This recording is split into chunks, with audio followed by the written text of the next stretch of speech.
Yo, people, lateness is greatness, but you man are not feeling the greatness today. You know what I'm saying? The chat is popping off.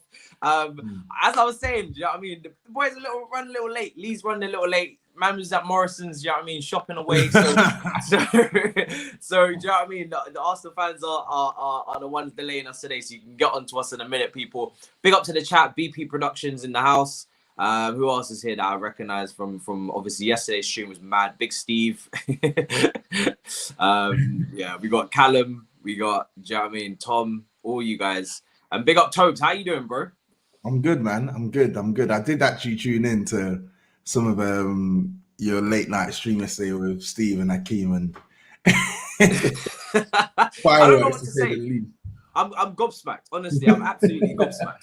Steve and Hakeem just need to get in the ring, man. Yeah, 100%. It reminds me very much of Saeed. But the thing is with Hakeem is I feel like Hakeem really believes what he's saying. Some of the things he was saying, I was just crying.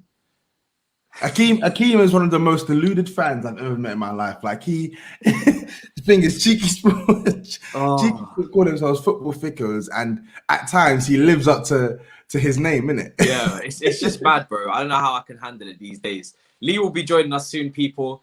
The title is what the title is. Do you know what I mean? Like, yeah. I don't know what is going on in the rest of you man's clubs, but my team is just searching for every single centre-back they could possibly find, according to transfer news. I don't usually like to dive into it, but because it's FA Cup week, I thought, let me address it, all of it together. Tobes, my team are apparently chasing Boateng, Alaba. Jerome Boateng. Yeah. Alaba, Upamecano. And then I guess that's where it stops if we're being serious. After that, it just gets a bit silly. I want to go through those centre backs, but obviously Lee will be joining us in a minute. And just where do you rate them on the spectrum? Because I know obviously you're a Tottenham fan, but obviously you look at more things than just Tottenham football in general. Yeah. In terms of Upamecano to start with, it's not someone that I would have been crying out for as a Chelsea fan. I don't know what the boys in the chat are thinking. Saul as well. We'll get onto him. Yeah, Nicholas Saul, but. When it comes to Upamecano, he's a very good ball-playing centre-back, 100%. But at times, he still looks clumsy. And for the age that he is, I would say Chelsea have a lot of other young centre-backs, which we'll go through in a minute, coming through. It don't really make any sense to me. Yeah. It wouldn't make sense to get rid of Tomori. Not saying that, obviously, Tomori is as good as him right now. But like when you look at potential, Tomori is a guy who you can look at and say, yeah, he's a decent player now, but he looks like he's going to be a good player. Do you get what I'm saying? Yeah. And for you to get rid of him and put in an option for Milan to buy and then go out and sign Upamecano, it just doesn't make sense to me. And then I know you got obviously Gueye, who's obviously playing at Swansea as well. Apparently he's been ripping it up in the Championship this season as well. And physically, he looks the part for the Premier League. So I like Upamecano. I like the fact that he's a marauding centre-back, like he can run with the ball and stuff like that, but he's still young. I feel like him coming to Chelsea now at this stage of his career, especially in the Premier League as well, I still feel like he has a lot to learn as a defender. Like he's a good defender who's got like gears to go. But like you said, we have seen it in games where he does have lapses in concentration as well. And he does move a bit fugazi at times. But the potential is there, isn't it? The physique, the technical quality as well, and the sort of maturity he's playing at. But as good as he is right now, I feel like a move to Chelsea right now would be way too early for him. Way too early. You think so? Does he need to? You think he needs to stay at Leipzig for a couple more years? I think he needs to stay at Leipzig for at least one more season, but I don't think that's going to happen. I feel like teams are going to be in for him this summer because of the 40 million release clause. Yeah. But I don't think, for me, Upamecano is not ready to be that transformational centre-back yet. And I feel like the hype around him suggests that he is that transformational centre-back, but he will not come into I don't think he goes to another club and has as big an impact as maybe like a Ruben Diaz, for instance, right now. Like, I feel like he needs to learn more, and I feel like predominantly he needs. Yeah, I completely agree. I think, look, he's obviously made a few mistakes in terms of being clumsy or positionally or whatnot. But again, it's not the fact that I don't rate Upamecano highly. I think he's a talented young prospect, and if we didn't have the players that we have coming through, I would say, okay, cool, it makes sense, especially for the release clause. But when you have Mark Guéhi, which a lot of people will not know about, but this is a very, very promising centre-back. This is probably the reason why Lampard was okay with letting go of of Tomori, because he said to himself, if I'm picking between the two, who am I going to pick? I'm probably going to go with Mark Gahey. Basically he can pass with both feet, dual-footed in his respect. The way that he passes with his left foot is fantastic. Obviously, plays on the left side of a back three. I know Upamecano obviously is used to a back three. That's what Chelsea are currently playing. And I 100% agree, people. You need ball-playing centre-backs in a back three. I would love it. I would love it to be all three. Next season, if you can have a Thiago Silva, Mark Gahey, obviously, maybe will get a loan. So potentially he won't even be in the first team next season. But I think he's definitely good enough to be part of the squad. That will be up to Chelsea whether they go with him. But you've also got Ethan Ampadu at Sheffield United, who's starting to turn a corner. I know they're bottom of the league, but he's been playing well in the last few weeks. And I've always believed in his fundamental ability anyway. I mean, what do you think of Ethan Ampadu? Because obviously he's a player that's been around for a bit. He's playing as part of a back three. He was at Leipzig last season on loan as well. Do you think he has any potential to be in the squad next season or anything? I'm not gonna lie. I don't think he's good enough for Chelsea. I feel like the standard that you lot need at centre back, I don't think he's good enough for Chelsea, because I've seen him play for Wales a couple of times, and I've obviously seen him play for Sheffield United. He looks a tidy player. He looks a diligent player, but he doesn't look a player who's good enough to play for a Champions League winning team or Champions League competing side. A player who is good enough to play for a side that are aspiring to win the league.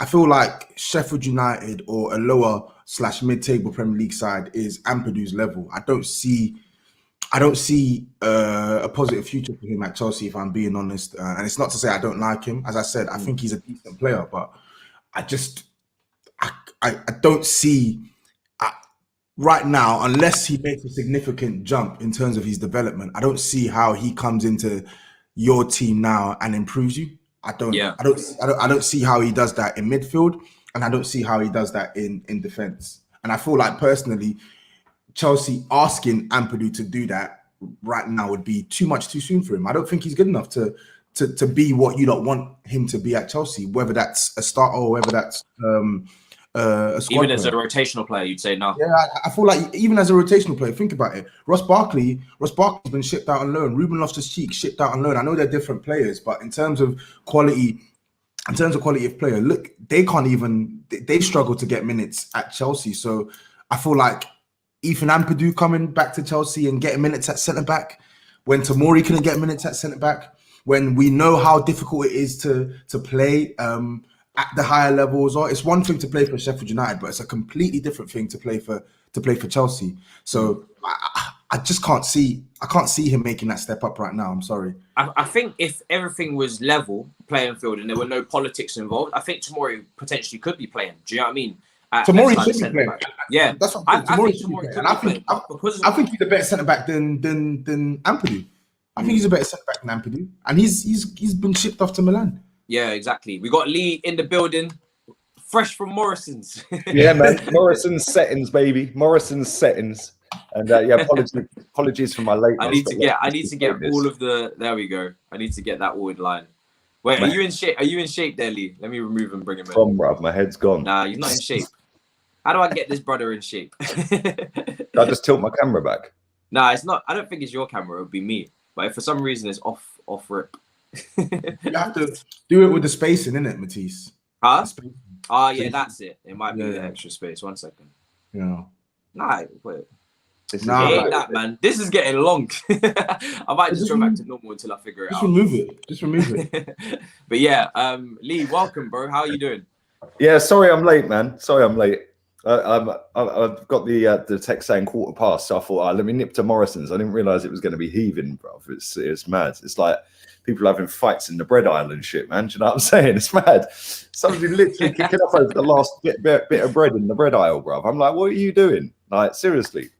We've just been discussing centre backs and whatnot, because Chelsea seem to be chasing every single centre back in the world at the moment. I haven't even mentioned Rafael Varane, who we got linked with as well.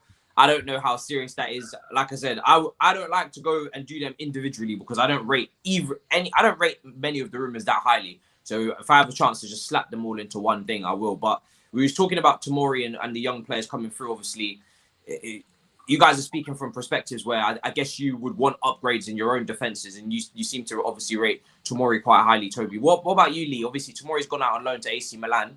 Chelsea are chasing all these centre backs and they've let one young one go. Do you rate him highly? Do you think he should be? Would you be playing him?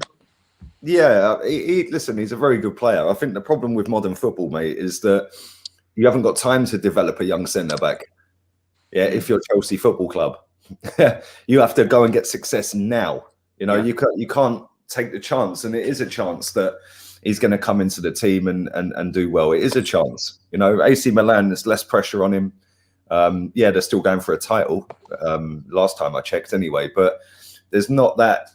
You know, the league's not as good as it used to be. It's not as big as the Premier League. The spotlight's not on him, so the pressure's less. And the pressure of going into Chelsea, especially with the new manager now, he's expected to deliver title next season. Yeah. So I don't think that you could, as good as the kid is. Listen, he's a very good footballer. Yeah, very good. He's got every attribute to make it as a top professional centre back. But in the Premier League for Chelsea, nah, man. And I think that's why you are looking at pretty much every centre-back, experienced centre-back on the planet, because I think that these managers these days, they tend to think that experience means no mistakes. Yeah. Yeah, and that's not the case. You see that the other day with Rudiger, bruv. Man scored the first goal in the the equalising goal in the game against Sheffield United in his own net. You know, if that's Tomori, that could totally ruin his confidence.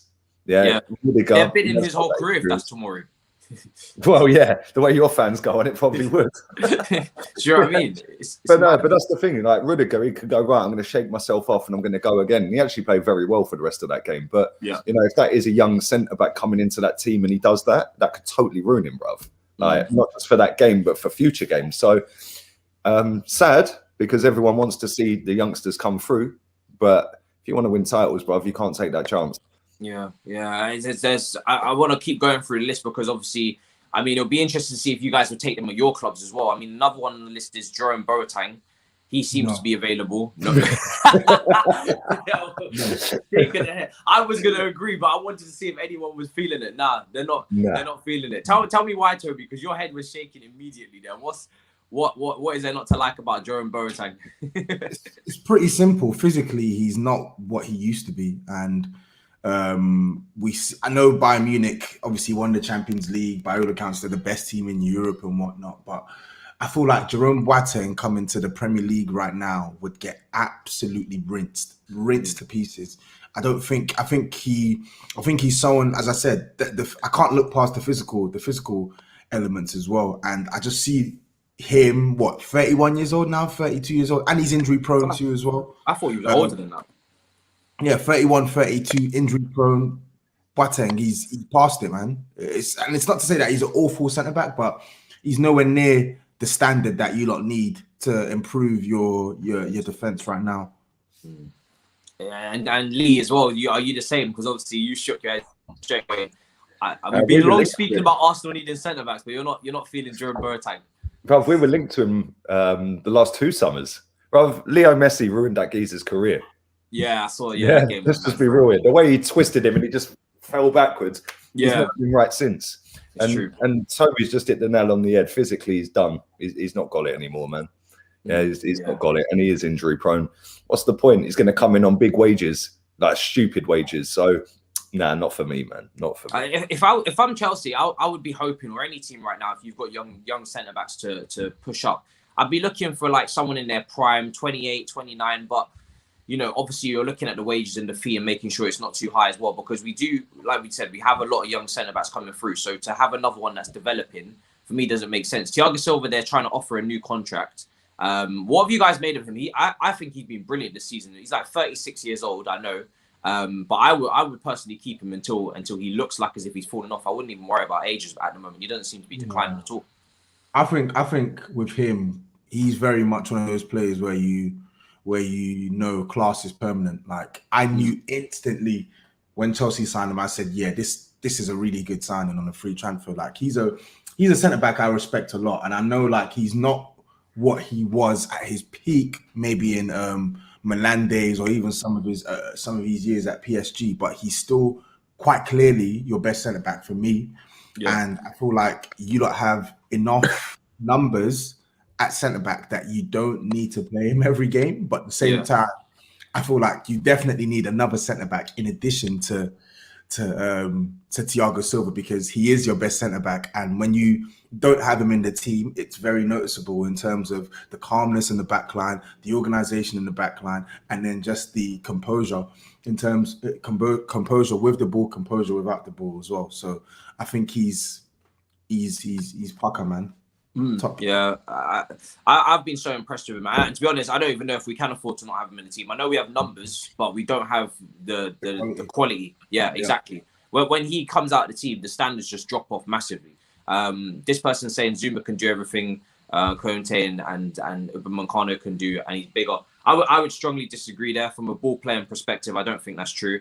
I've seen Zuma play out from the back, and it's very, very iffy, especially under pressure. You put him under pressure on the ball, you find out that he's not very, him and Rudiger on the ball are quite average centre-backs. Zuma's reading of the game is rubbish, man. Yeah. Rudiger on the ball is better than Zuma, though. He's better. I think Rudiger takes more risks, but I've seen Rudiger misplace the most basic of passes. It just pisses me off. Yeah, he does. But I feel like fundamentally, he can make... If I told Rudiger to make a basic pass, he'll hit that basic pass 6 out of 10 times. Zuma will hit it 4 out of 10 times. And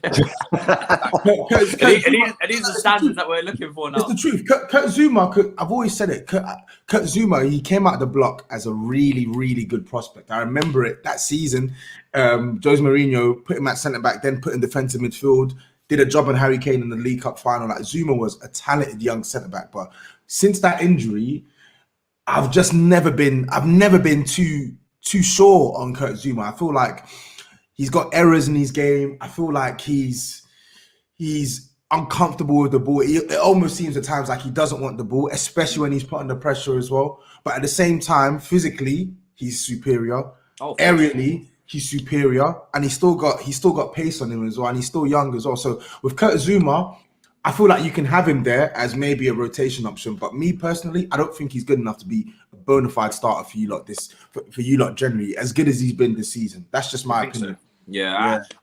I've been waiting for Zuma to develop them leadership skills as well, to take over a backline. And really, obviously Silva's covering everyone's arse at the moment, but until someone steps up to that mantle as well from a communication leadership standpoint, I can't really take them seriously for starting place long term, because you have to be able, if you're not going to be a leading centre back, then you're always going to be under threat. I don't know what you feel, Lee. Obviously, Arsenal in terms of leading centre backs, you've probably been missing that for a while, but obviously Gabriel's a good example. Maybe of someone that could be that guy. I definitely rate Gabriel. I think he's been good. What have you made of Gabriel this season? And like, who would you want to partner him with if you could pick anyone? I better not say Alaba at this point. Yeah. We're going to be talking about Alaba. Boy, the less said about that, the better, bro. Yeah, man, we're moved. We're moved. Was that, fam? We're moved. Gabriel this season. Bit of a weird one, really. Like, I think he won Player of the Month 3 months straight. First 3 months here, looked absolutely flawless at times. Even when we were crap and playing poorly, he still looked like a Rolls Royce on the ball. The problem since then is he then got injured. He then got COVID, and he got sent off as well in that little run. But I said this the other day. He came off the bench. I think it was against Wolves, when we went down to 10 men. He came off the bench and he turned into prime Mustafi, bruv, like slipping and sliding in the penalty box, diving in. And I'm like, okay, that's new. Yeah. And then we played Aston Villa and he just looked all over the place. Yeah. And then he gave away a foul on the halfway line, right? And this is something that needs to come out of his game, right? Because I know he's an aggressive, forward-thinking centre-back that wants to nick the ball high up to then spring the attack quick. Right, but that's not necessarily your job as a centre back, right? So he gives a foul away on the halfway line where he's chopped the guy out. And he's coming in behind him, spread his legs out, and the guy's just gone round him, flicked the ball round the corner and gone over him. He got booked for that. When we played against Man United, he did it at Old Trafford. We got away with it, but he did it a couple of times, and Rashford and Greenwood were skipping past him for fun. Yeah, then I think he got booked for one of them. Then he gave a foul away down near the corner flag for exactly the same thing. There was no need to go and press that ball. Yeah, Greenwood near the corner flag. Like, why are you trying to get that ball? Yeah, and he should have had a second yellow card in that game. We got lucky with that. Yeah, and this is the thing. Arsenal fans only play the victim when it's against us. They never mention when it's for us. Yeah, because we have had 2 or 3 like that this season where he should have been sent off for a second yellow. And that needs to be cleared out of his game quick because, listen, in the air he's good. On the floor he's good. Awareness at times is lacking. The goal against Southampton where, again, I don't know why he's trying to nick the ball on halfway and then that left Tierney exposed to Theo Walcott. Yeah, and Walcott just runs in and chips the keeper. Yeah, and it's like, I don't know whether it's they've been told to do it in that position and that's that left side of centre-back because that's where David Luiz was playing the other day. And in the Wolves game, he did exactly the same at half-time before the red or for the red card. And I'm like, why are you pressing that far up the pitch as a centre-back when the rest of your back line are in line? Like, it makes no sense to me. So I don't know whether that's a tactical thing or whether that's just a rush of blood to the head. But if I was to rate him so far this season, I'd give him a 7. I think he's been pretty good, but there's room for improvement, definitely. I think he's a player that probably needs Thiago Silva next to him or someone like that, a leader next to him while he's still developing, isn't it? Because he's still quite young. What is he, 23 years old, is he? Yeah. 23. Yeah. So he's been really tasked with the mantle of leading your defense when really he should be the one that's secondary. If everything's laid out the way it should be, he should be the one that's learning from a Thiago Silva, from a world-class centre-back. Obviously, Rafael Varane as well has been linked. I don't know how available he is. Where do you guys stand on him? Because a lot of people feel like Rafael Varane in recent years is really, is getting almost led by Sergio Ramos. So how do you feel about him, Toby, in terms of a player, in terms of Premier League? Because La Liga and Premier League is 2 different situations as well for him. 2 different situations. I think Varane, he's going like the last probably 2 years or so. Last 2-3 years, he's been good, but he's had like errors. Like it's weird. He had this period around like 2000. I probably think about maybe like mid 2016 to around 2018, where like he was imperious, like he was solid, superb. Like a lot of people would look at Real Madrid and say, oh yeah, he can't do it without Ramos. But a lot of people don't seem to realize that a lot of the times Real Madrid, when they were at their best defensively, Varane in certain periods was outperforming Sergio Ramos. Like he was really, really solid. And then the 18-19 season, he was moving a bit higgy-hagger. And then last season again, I know Madrid had the best defensive record in the La Liga, and I'll give him big credit for that. But in the Champions League as well, against higher level opposition, you saw him making a lot of mistakes. And it's a weird with Varane because like when he first joined Real Madrid, he was a player with a lot of promise, but he had mistakes in his game. He made a lot of errors as a kid, a lot of glaring errors as a kid at Real Madrid. And it seems that now at like, I don't know how old he is now, like 25, 26, those errors are creeping back into his game, which doesn't make sense to me because we had thought that we had seen past the error-prone Varane, where you were maturing into a really good centre-back. We saw him at the World Cup. He was absolutely superb defensively. Yeah. And now for me, I still think he's a good centre-back. I think he's a very good centre-back, but he has errors in his game. And I feel like that's not just indicative of Varane. I feel like that's indicative of many, many centre-backs in world football these days generally. It's very, very difficult to find a spotless centre-back that doesn't make any mistakes, no matter how good they are. And Varane, it's a weird one. Like he's fast, he's good in the air, he's good with the ball. So where are the errors coming from? Like, it's mental. It's got to be mental.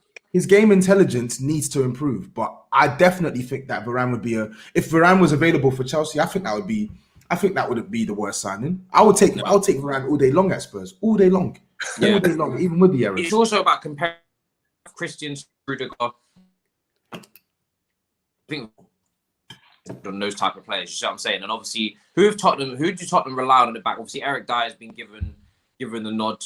Alderweireld seems to be your leader. Yeah, Eric Dyer's shit.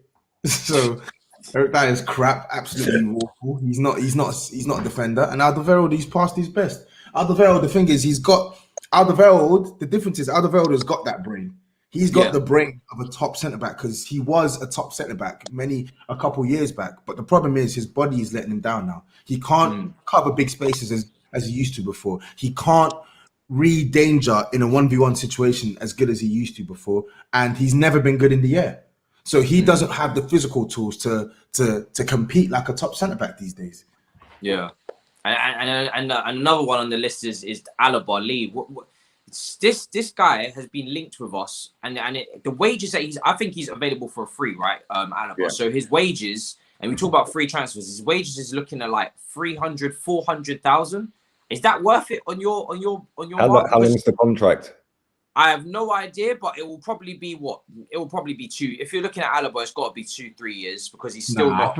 I think minimum 3 years. He's 28. Yeah, he's not old. Yeah, he's not old. He'll want 3 to 4 year contract minimum for sure. Yeah, and he's asking for about 300 or 400k a week. Let's say it's 400k. Yeah. Yeah, that was what. That's what 20 million a year for 4 years.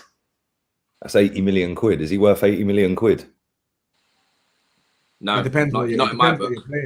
As a centre back, no, I don't think he's. I don't think he's a centre back. No way. I think it changes if he plays centre back in a back 3. If he plays left sided centre back in a back 3, I think he could cope. Now you're talking, maybe, but not in a back 2. In a back 2, it gets very suspect.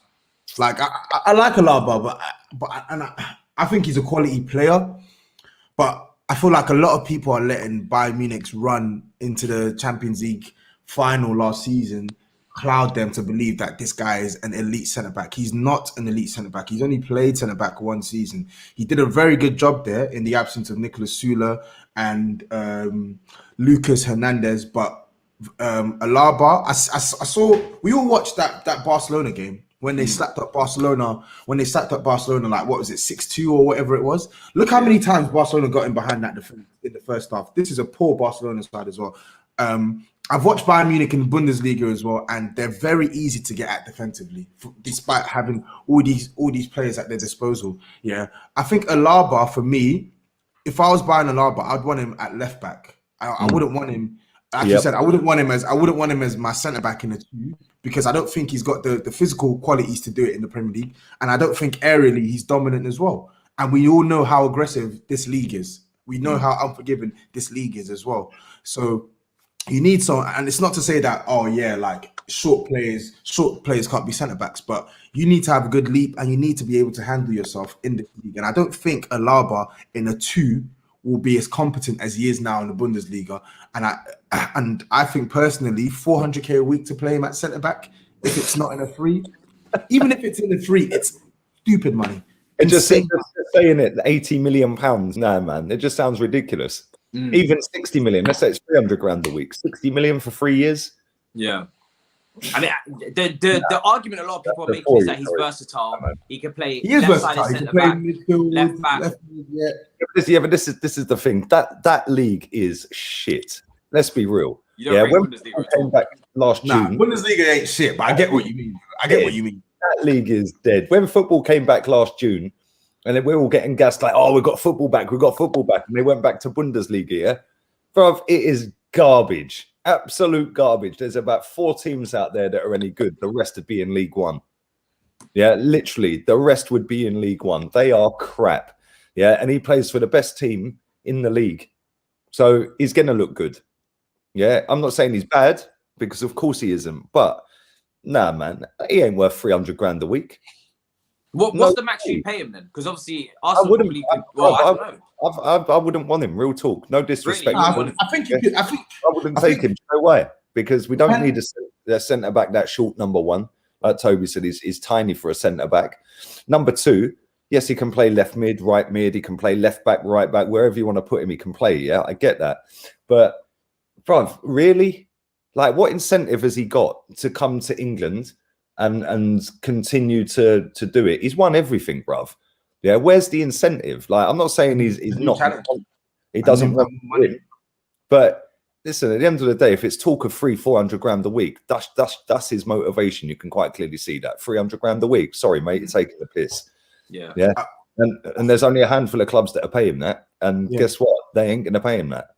But the thing is, the thing is with that one, I feel like he's only demanding that because those handful of clubs will be looking at him, and they already are looking at him. Real Madrid are looking at him. Chelsea are looking at him.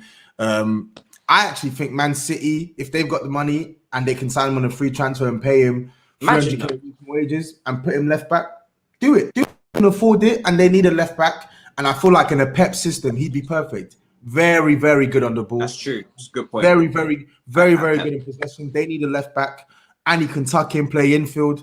I feel like that would be a better position for him than him coming and playing as a centre back in the league. Like Matisse said, if it's in the 3, I could see it working. If it's in the 2, I can't really see him being this dominant force. I can't. Yeah, he would actually thrive at Man City now that I think about it, because Mendy has just never been fit for them, and they're playing Zinchenko, and let's be honest, he's a massive upgrade on them. For me, it's just the wages, but I guess that comes with the fact that he's free, so you're not paying for him. Usually, if you're going into the market, you're probably giving him 200 grand a week, and you're paying, how much is he worth in a normal market? Maybe 40, 50 million. So you're going to be paying him. You're going to be paying more usually if there's a transfer fee attached to it than the 60. If we're saying 300 grand a week as your max, you're going to probably pay more than 60 million for him on a normal day. Do you see what I mean? If he was to pay 40, 50 million pound for him on what, 150 grand a week, let's say 150, yeah, what's that? I say he'd be on 200 million a year. That's what, 7.5, 15, 30. You'd be paying about the same money. Yeah, 80 million. That's the point his agent will be making to clubs, is that you're going to be paying the same money if you're looking at market value. I think it's too much, man. Real talk. He's a good player, but listen, like if you look at Tottenham's team, for example, does he get in Tottenham's team? Because I ain't putting him in over Reguilon. No chance. What, no, left back? Yeah, no way he gets in over Reguilon, bruv. No chance. I feel like Alaba is a quality left back. I'm sorry. He's a quality left back in Germany. I think I would probably. Reguilon's doing it in the Premier League, bruv. Yeah, but different, isn't it? Yeah, but Lee, he's done it in the Champions League as well. It's not like it's just Bundesliga. I really think like a lot of talented players we see have plied their trade in the Bundesliga. Kevin De Bruyne ripped up the Bundesliga, and look how good he is as well. So I feel like Alaba is just a quality player. So I can't really co-sign the Reguilon one yet. But based on this season, he's been one of your best players this season. Yes. The deliveries he's putting into the box, the defensive work rate, the positioning. I think he's been a great signing for you.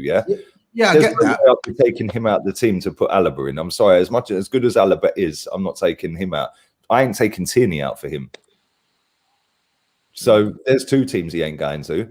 Yeah, Chelsea, they've just signed Chilwell. Our left backs. I'm not gonna lie. Chilwell's taking his spot. You paid 50 million quid for him. He ain't getting dropped anytime soon for Alaba. He's already dropped for Alonso.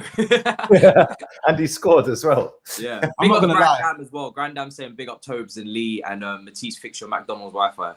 Big up that. I'm not gonna lie. Alaba technically is better than all of those names that you mentioned, Lee. And I feel like the playmaking aspect of Alaba's game is what will set him apart from these lot. He's got a better pass. He's got a better cross. He's got a better shot. He can take free kicks. He can score goals.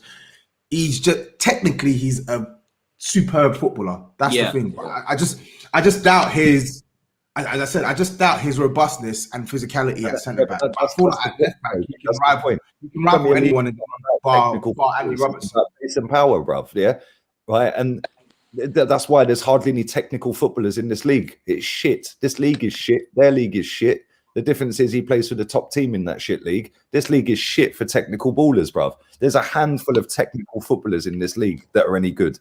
Yeah. He's better than Chilwell. That's all I know. I don't care about price. He's miles better. He'd be starting over Chilwell. I don't know about your clubs, but I know I'm taking Alaba left back over Chilwell. It's not even close. So you're telling me you're going to go and sign Alaba? Nowhere close. To be honest, no, you guys are getting me all wrong, man. I'm not saying he's. No, I'm talking to Matisse. But Chilwell was overpriced. You know how Leicester like to rob teams like that. Leicester are just like robbery thieves, fam. Maguire, Chilwell, they're thieves, bro. They're just robbing people left, right, and centre for their players. Chilwell was massively overpriced.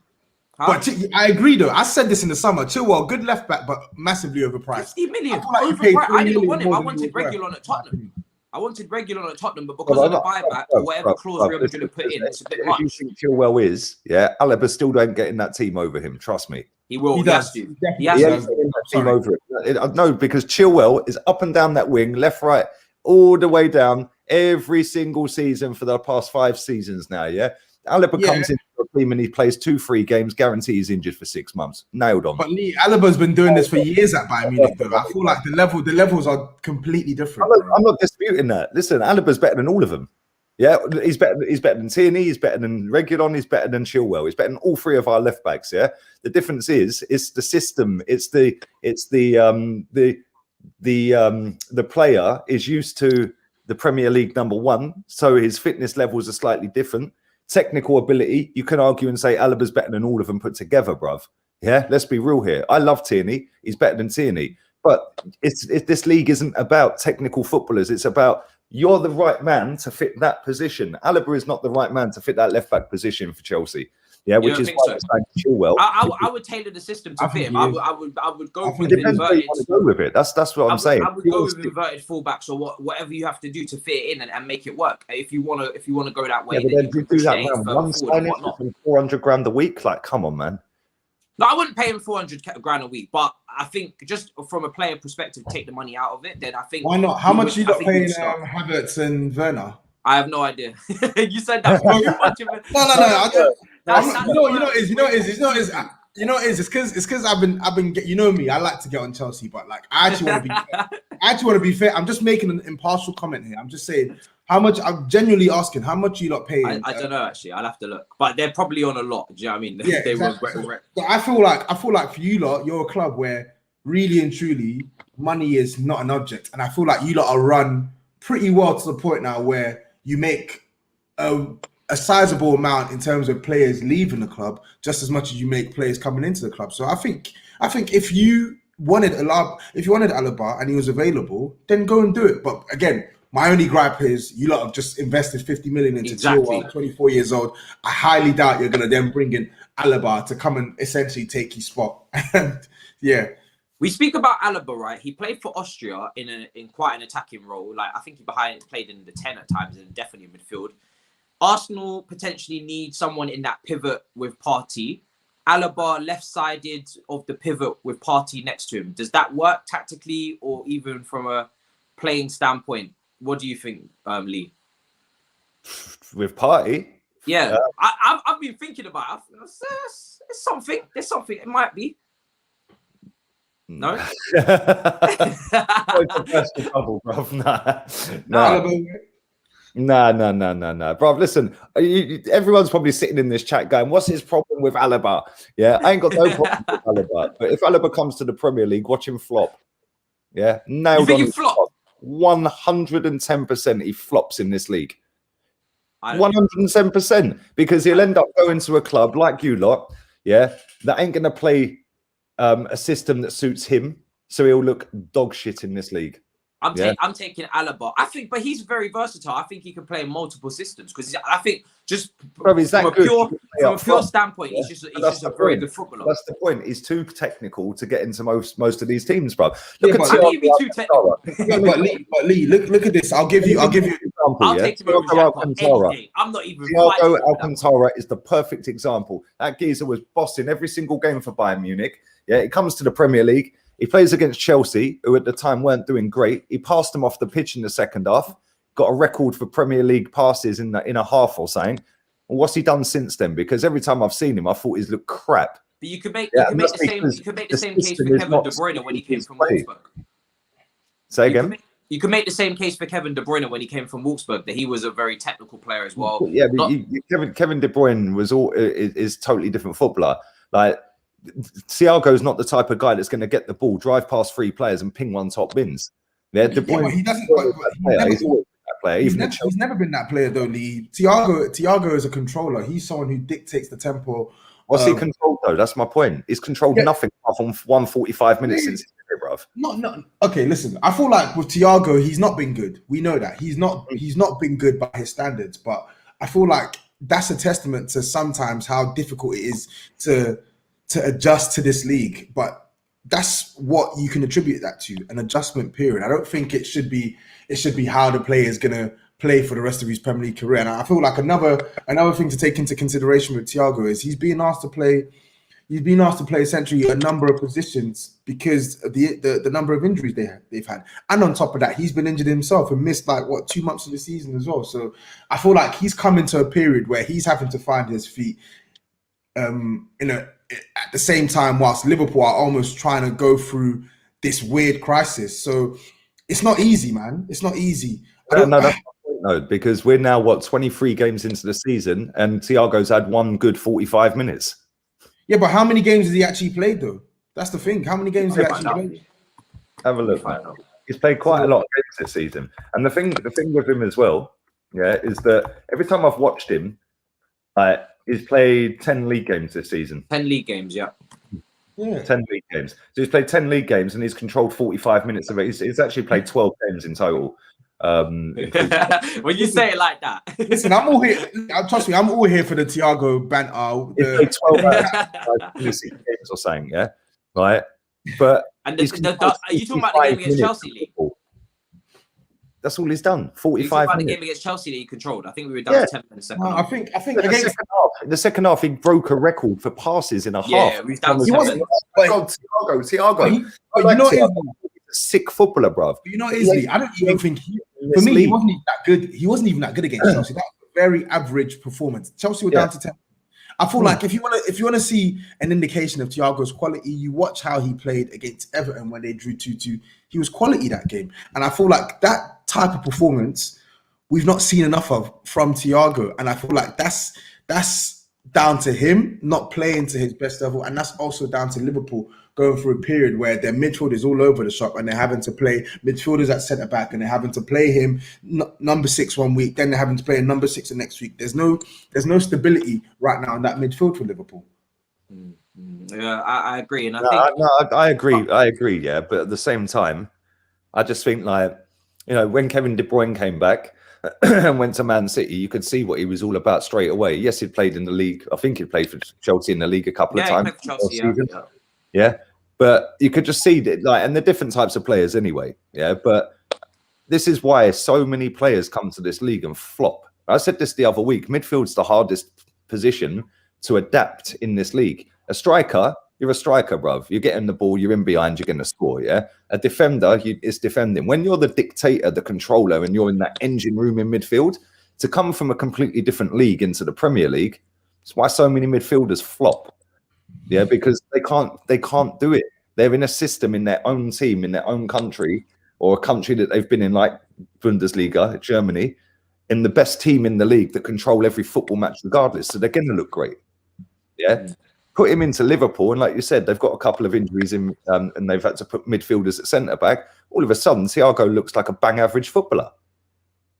That's the system, and that's why I think Alaba would do exactly the same, bruv. Because I think if Alaba came in and Chelsea put him next to Zuma and Rudiger, I'm sorry, bruv, that's curtains.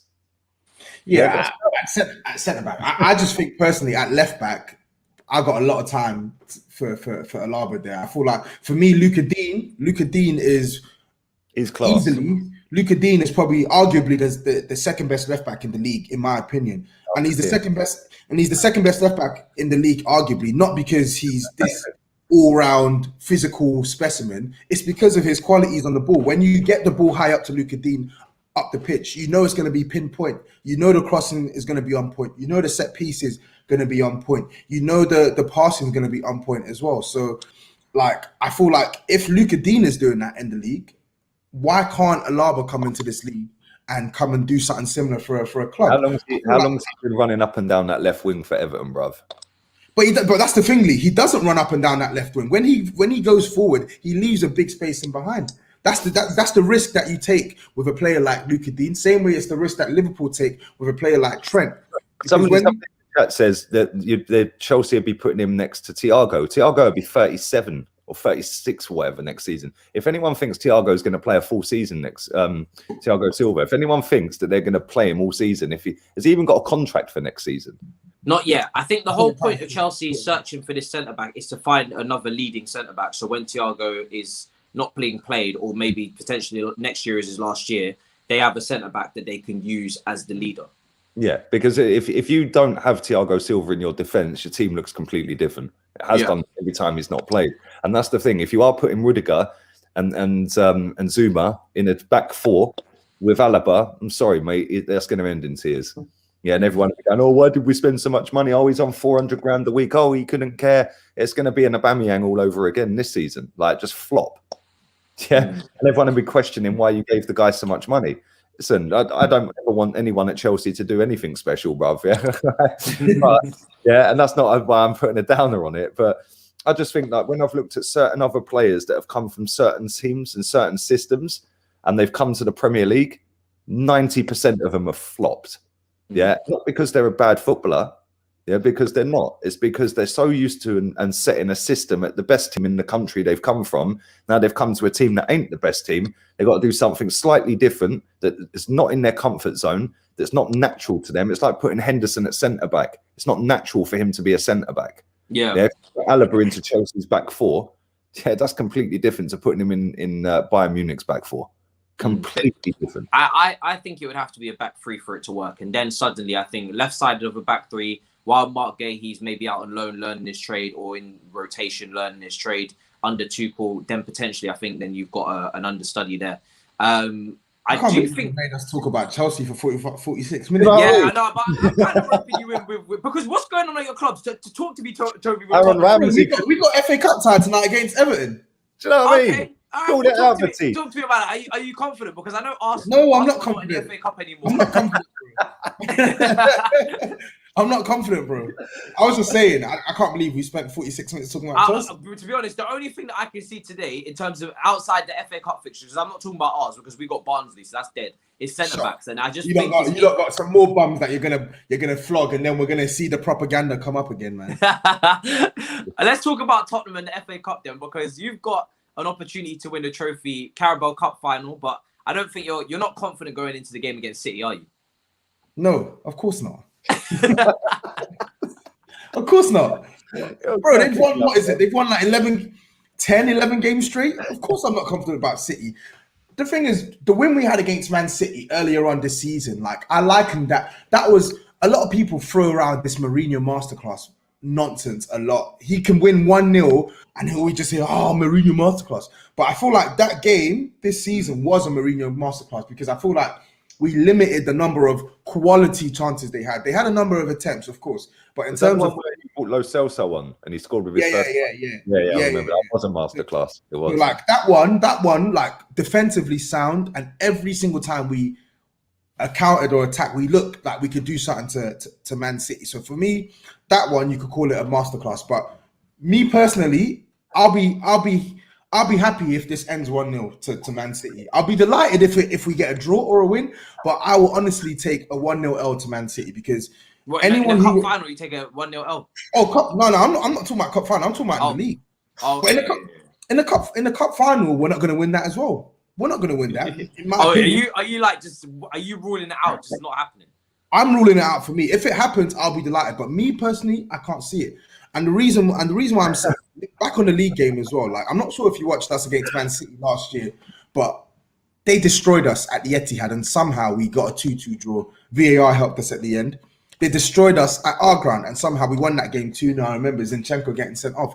They missed a penalty that game. That's again about your forwards being efficient again, isn't it? But it's not just about those two games. It's fair enough. Our forwards were efficient, but we were lucky. We rode our coattails. We rode our luck. And Man City missed a host of chances. Yeah. I just think that with the form they're in now, they're going to put us to the sword on Saturday for sure.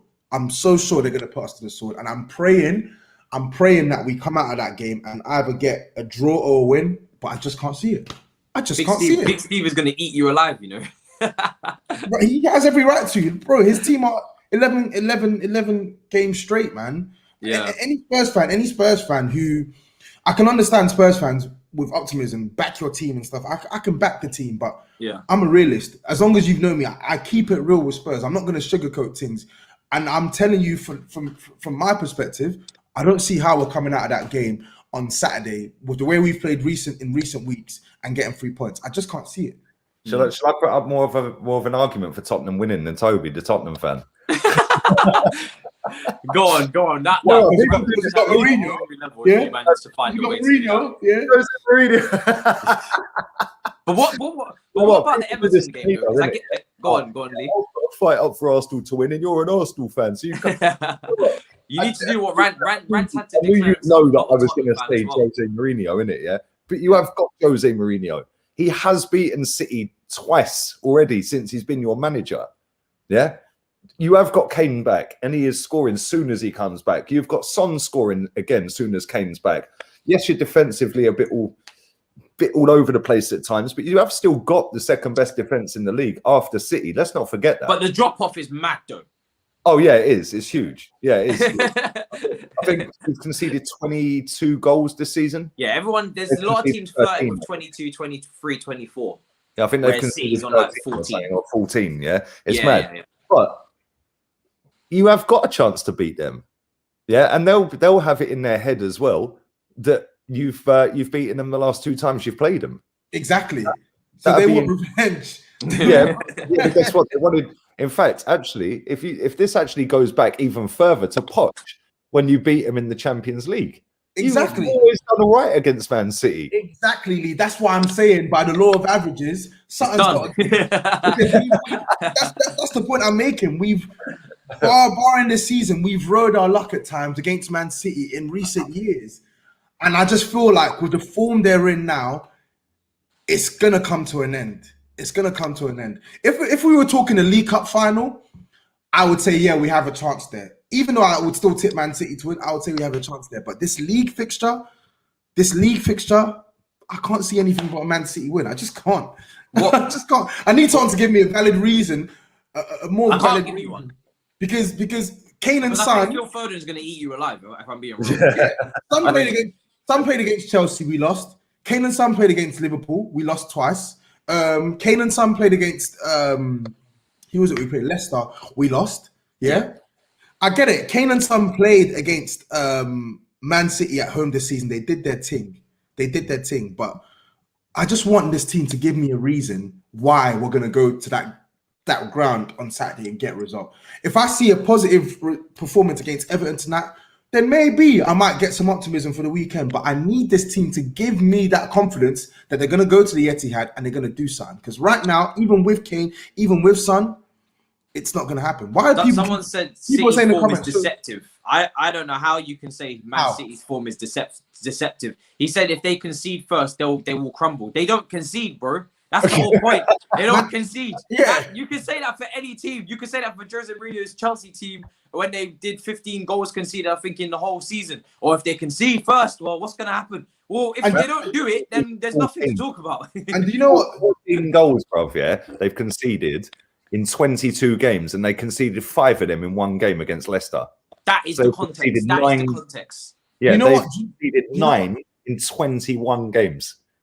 Max. Yeah, and you know what? Do you know what worries me as well? Yeah, like not just the fact that they've won 11 games straight, not just the fact that Kevin De Bruyne apparently he's back in training and he's going to be available for the weekend.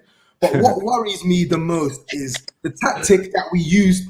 The tactic that we used to beat Man City the past 2 times we've beaten them. The jammy one last season when we won 2-0, and the one we won this season, the masterclass we won this season.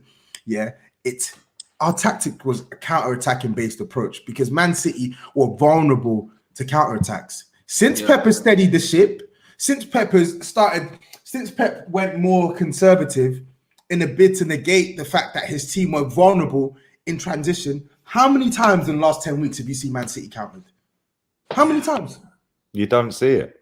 How many times? Don't get it twisted. We're very good. We're very good at switching defense to attack. I feel like that's one thing I'll give Mourinho and our players credit for. We're very drilled at moving the ball quickly from defense to attack. But against a side who have recognized their weakness, have rectified their weakness, and our 11-game winning streak against our only tactic in a match, which is to sit back and counter, I don't see how we're leaving this game with 3 points. Is that why you've given up on them and started supporting Atletico, bruv? Yeah, people are saying this top's old. You know what? The funny story behind this is this top. I went to Ibiza a couple of years back, and a bunch of my friends, we did the Madrid Leno derby or whatever it's called. So I was on Atletico yeah. Madrid side and they were on Real Madrid side. But listen, Atleti are doing their thing this season. They're top of the league. So clown me if you want. But this is one of my favorite tops. So bloody glory hunter, ladies and gentlemen. Glory. You know what I mean? He ain't gonna get me down at the lane, is he? Yeah, Lee, you might have to do a rant and defend yourself from people thinking you're a Tottenham fan, bro. You might have to do a speech. Yeah, you know what I mean? You know that one. You might have to do. I might have to get my brother. I might have to get my brother on camera with a photo album, bro. Do you know what I mean? Big up the super chat from Scott. Don't underestimate Margahey next year. Baller could go out on loan, but we'll see what happens. Keep your questions coming in, people. Tobe, so obviously you're not confident for Man City, but Everton's the next one, isn't it, for the cup? Are you confident for that? Because obviously Everton are a solid team under Ancelotti, but at the same time, you know, there must be some sort of hope that you can go into that game and do something. You are right next to them in the league, so it's probably an even matchup. At our best, we're much better than Everton, but we are not close to our best. Yeah. And I feel like tonight, with one eye on the weekend, with the fact that we still got a couple injuries, I don't think he's going to go full strength tonight. I think you will see Harry Kane play, you will see Højbjerg play, but you're also going to see the likes of Eric Dyer, unfortunately, come back into the team. You're probably going to see the likes of Matt Doherty come back into the team. You're probably going to see the likes of Gareth Bale come back into the team. Jesus. Can you imagine if is he going to do that? Gareth Bale will definitely start tonight. And can you imagine him up against? Will he make it back in time? Do you reckon? So I just feel like especially, I just feel like whenever we play away from home and we get some of these fringe players coming back into the team, our teams out of sync, and I really worry about that tonight. I don't even rate Everton highly, but I do respect what they've done this season, and I feel like they're deserving of me saying that they're a formidable side to play against this season. And I think FA Cup, they need the FA Cup. Carlo Ancelotti is going to go full strength with what he's got available. I just don't see how. In fact, I can see how we can win tonight, but I don't see us winning tonight. I would like to see a win, but I feel like Everton will nick it 2-1. Oh, really? Yeah. Don Carlo Ancelotti, put some respect on him, man. Come on, Don Carlo in the building, baby. My man. Also, this sounds bad, but is that not a good thing? But would it help you to be out of that competition? Not necessarily, no, because you want to be in it to win it, man. We ain't won anything in years, and like everyone's talking about this League Cup final as if it's wrapped up, as if we've won it. We got to play the best side in the league on form this season to win that. So for me, we just can't disregard a trophy like that. We should be going out with the intention of winning this game tonight, of course, and getting into the 6th round. I would love a win tonight, but I don't know. If he plays a fully strength team tonight, then my energy will be different. I feel like we can definitely get a result. But if he mixes it up, which I expect him to with Man City, literally in like 2 or 3 days after today's game, then yeah. Sacrificing the wrong game. Yeah, I can see it going a bit pear-shaped this game, but I don't think it will be a battering. I think it will be a close match. Any side can win it today, but I just feel like Everton might just edge it tonight. It would be a damn shame, and I mean that sarcastically, obviously, as a Chelsea fan, but it would be a damn shame if you rested players for tonight and you didn't win tonight, and then he played the full strength team against City, and then you probably lose to City anyway. Yeah. So that's why it's got to be a half and half thing. So I feel like some of the first teamers have to play tonight. Yeah, to give yourself a chance, because Everton are well drilled. Obviously, they took points off Man United at the weekend. That was fantastic. That was hilarious. But their home form's been dodgy though this season. That's it's very up and down. I'm looking at it now. It's very, very up and down. I mean, I had a hunch that they might challenge for top 4, but I think as the season progresses and everybody starts to be I think everyone will fall where they should, and I think Leicester will come down, and these things will happen eventually. So I think Everton will just miss out and probably get Europa League again, which will be a shame for them. Last time I spoke to an Everton fan, I said what they need to do is win a trophy. With the team that they have, they do. They need to go into this Tottenham game and try and win that game and try and win the trophy. There's no reason why not. They didn't win a trophy in what, like 20, 25 years or something like that? Yeah, it's mad. And as I said this on my preview, like historically, they're one of the most decorated sides in England. Like I think they've won like the 3rd or 4th most league titles in league history at the top flight, English league history at the top flight. So they're very much a trophy. They're very much a team that historically have won a couple of trophies, but they ain't won a trophy since like 1995.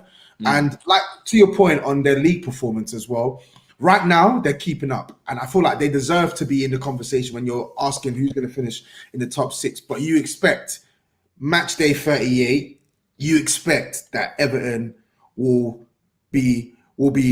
drift away from the likes of you, possibly the likes of us, possibly, of course, the likes of Leicester as well. I expect Leicester to keep up more so than Everton. Even with the fact that Leicester got Europa League.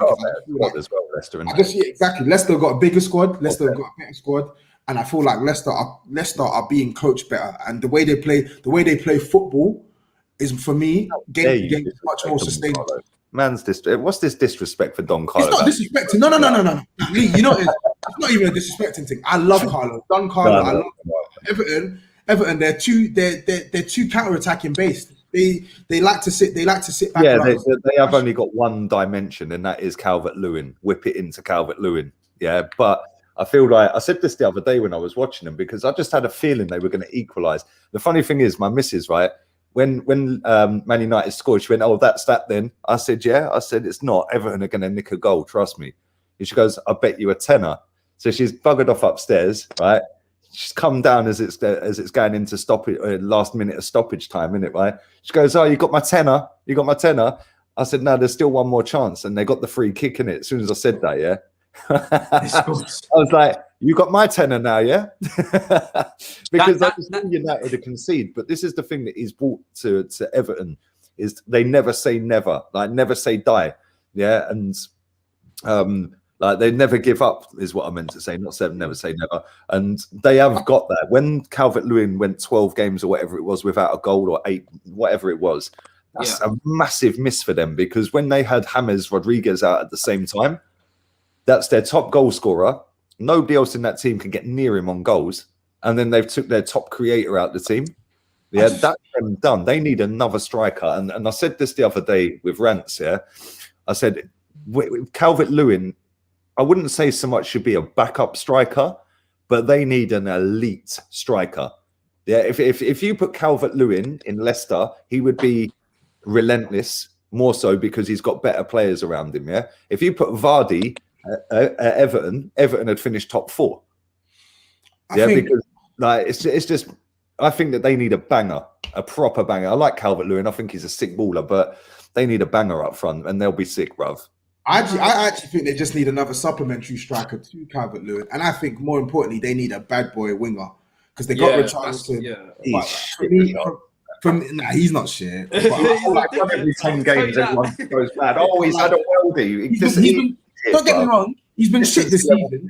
Richarlison has been shit this season, but he's someone in the previous 2 seasons, very reliable for them, double figures in the league for 2 seasons on the trot. I actually think with Don Carlo, it's a mix of both. I think he's brought much needed stability into Everton. He's improved them defensively. He's got some of their promising players playing better, and I feel like he's also been able to attract better players for their club, like Doucouré, like Alan, like James Rodriguez. So that's why you've seen an improvement in Everton. So it's a combination of his influence on transfers, his influence on how the team played, and then obviously them making smarter moves in the window as well. So, but at the same time, I also think that as well as Everton have done this season, a lot of the bigger sides have done worse. I feel like it's both. Everton are getting better, but they're still not this bona fide top side. And I feel like teams like Spurs, like Chelsea, like Arsenal have performed worse. Well, Arsenal probably like for like, because you lot are, Look at yourself, fam.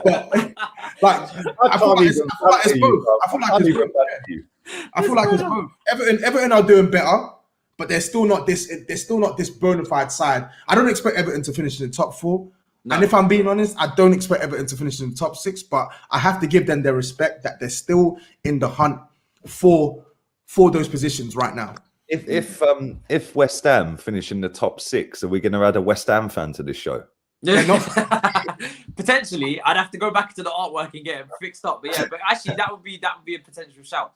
Matt, which right back would you prefer? Hakimi? Who is that brother in the middle? I've never heard of him personally. No, that's obviously some made up name, bro. Yeah, I don't know who that is, so I'm gonna just ignore. When I see names like that, bro, I never read them. I just say I don't know who it is because they're trying. I don't know who that is, but I've never seen him play. Hakimi is more of a wing back who can't really defend, and Max Aarons is. But Hakimi's got the recovery pace to defend, though.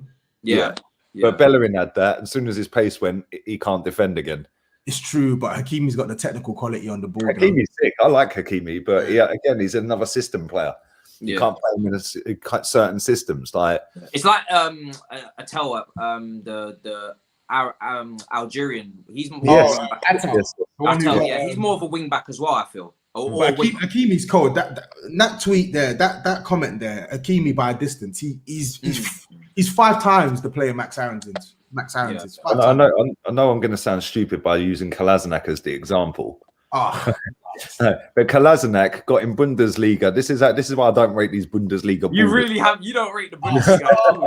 Aubameyang came from rate the Bundesliga. I get your point. There's a Bundesliga. He got in the German team of the season, bruv. Yeah, as a left wing back. Yeah, Kolasinac's one of the worst footballers I've ever seen at my football. There is a tax, Lee, but it's not a bad league. I'm sorry. No, but the reason I used him, I'm only playing, but the reason I used him is because he was a system player. He could do it in a back 5 as the wing back, with 3 centre backs. In a back 4, the geezer couldn't defend. He's much like Marcus Alonso, isn't he? He then goes back, exactly. He then goes back. Levels above him, bro. Yeah, but then he goes back to Schalke, and instantly they start winning games. And I'm like, is Mustafi out there as well? Yeah, Mustafi's gone there as well. I think. So I see what's going on here. Smart. Wait, Kolasinac? I thought Kolasinac went to Leverkusen, or was it Schalke? No. He went to Schalke, bruv. They got piped 4-0 by Bayern Munich the other day. They then drew with Werder Bremen, and then they lost to Wolfsburg in the cup. I get what you mean though about the league. Sometimes the way they defend in that league is crazy. Everyone plays. It's bad.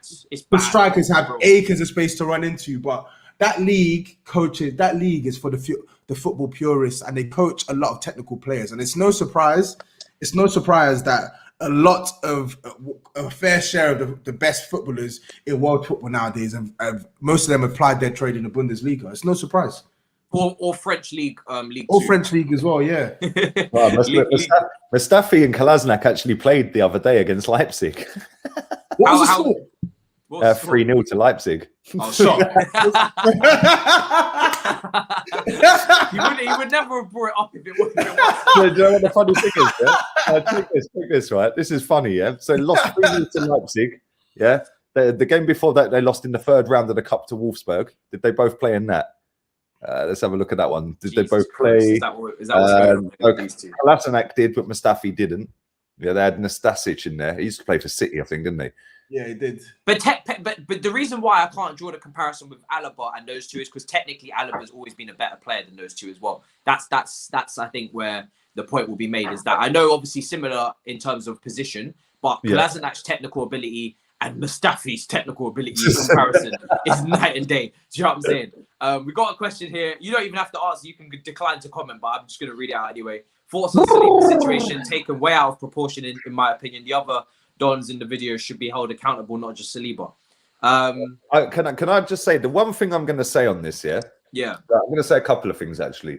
Number one, the video was from years ago, so whoever's leaked that now has got it in for Saliba. Yeah. Okay. Number two, everybody who's sitting there rallying around Saliba, and not my man in the chat who's put that in. Big up to you. Yeah. Where was all this same energy for my boy Chig? Yeah. Good point. That's a good point. Who actually did fuck all wrong, by the way. Didn't have his codger out. Yeah. Where was this same energy? Oh, but because the guy played 45 minutes for Arsenal, now we give that energy to him. Yeah, hypocrites, a lot of them. Every single one. That's all I'm saying on it. That's all I'm saying on it. Well-known public figures usually get... it's weird because usually sometimes it's the other way around. You think he's got more responsibility. People look up to him. He's a footballer. These kind of things, you get less of the green. But because he plays for the club, people are more sympathetic. they are to him. They're just a normal guy. 45 minutes of football against MK Dons. That's all he's had. So really, you just want the same energy dished out to everyone. Is and the thing is, I know the abuse my boy's got, man. Like the racial abuse he's had is a disgrace, disgrace, and he's had it for 2-3 weeks nearly. Yeah, it's disgusting. It's still going on, really. Yeah, man. The internet is just a far place, man. It's a far place. Yeah, but this is the thing. I can take it, yeah, because I've never been racially abused, bruv. I don't know what that feels like, apart from being called a honky, like, or a milk bottle. Like, for me, that's just whatever. That ain't gonna hurt me, is it? Do you know what I'm saying?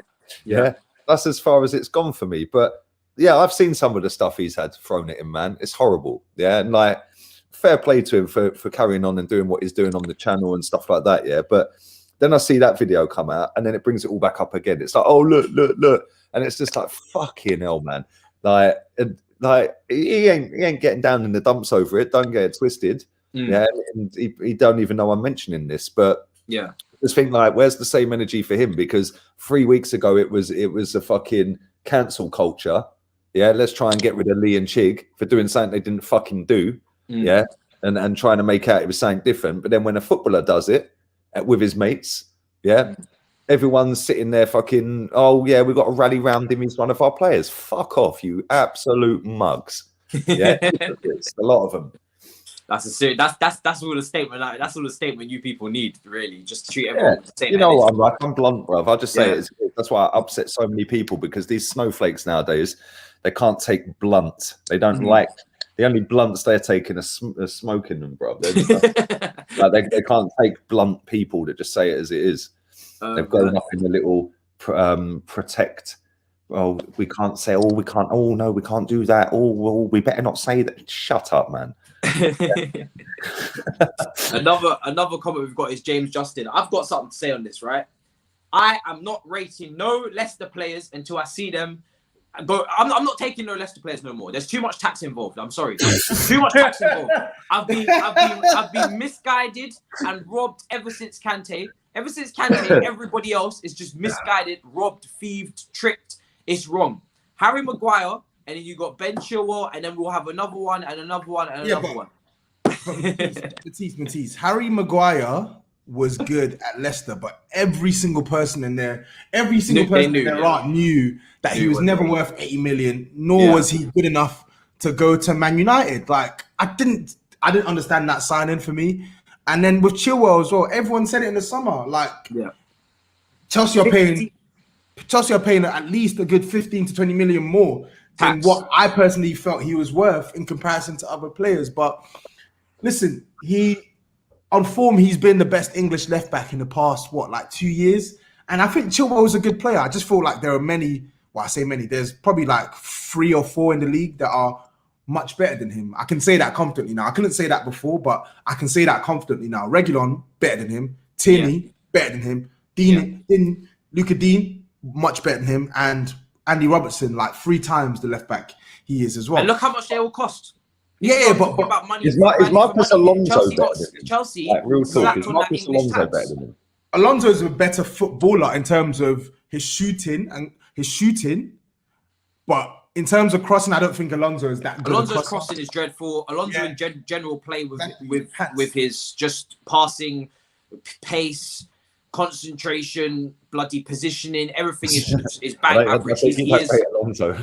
Trust me, do not get it twisted. Alonso is not a good footballer. Fundamentally, not a good footballer. He's great at goal hanging. He's great at getting into the box and scoring goals. Got fantastic shooting technique, and he's great at taking the ball out of the air if a long kick comes his way.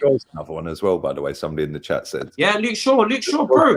They looked like there was no way back for Luke Shaw. Now you're talking about Luke Shaw being better than Chilwell. It's just a joke for me. And the thing is with Chelsea is that I said this when they paid for him. I just felt like, I mean, obviously he's got a lot of time, and obviously now you hope Tuchel can improve him in terms of just his bare basics and his foundations of his technical ability and whatnot. But for me, I always felt like we was overpaying, and that is where Chelsea need to do more due diligence with their scouting and not just go with, okay, he's in the same league. Ashley Cole said he's good and he's got a great mentality and he wants to play for the club and he really wants to play for the club and he really, really wants to play for the club. It was Lampard signing, and this is my thing. This is why a lot of Chelsea fans, when it comes to Declan Rice, we're not paying 80 million for Declan Rice. I'm sorry. Yeah, It's not happening. Not after player, what we just gone through there. We're He's a not good player. paying this English tax. Is a joke, fam. And by the way, we don't need to do it because we have young English players coming through the system. If you have to be Man City and splash on a Jack Rodwell, splash on these players because you don't have any English players coming through and you need to make a quota, that's a different situation. When you've got all these young, Mason Mount, Reece James, Tammy Abraham, Hudson Odoi, all Ian Matson at Charlton doing very well. All of these young players, Mark Gahey, Tomori.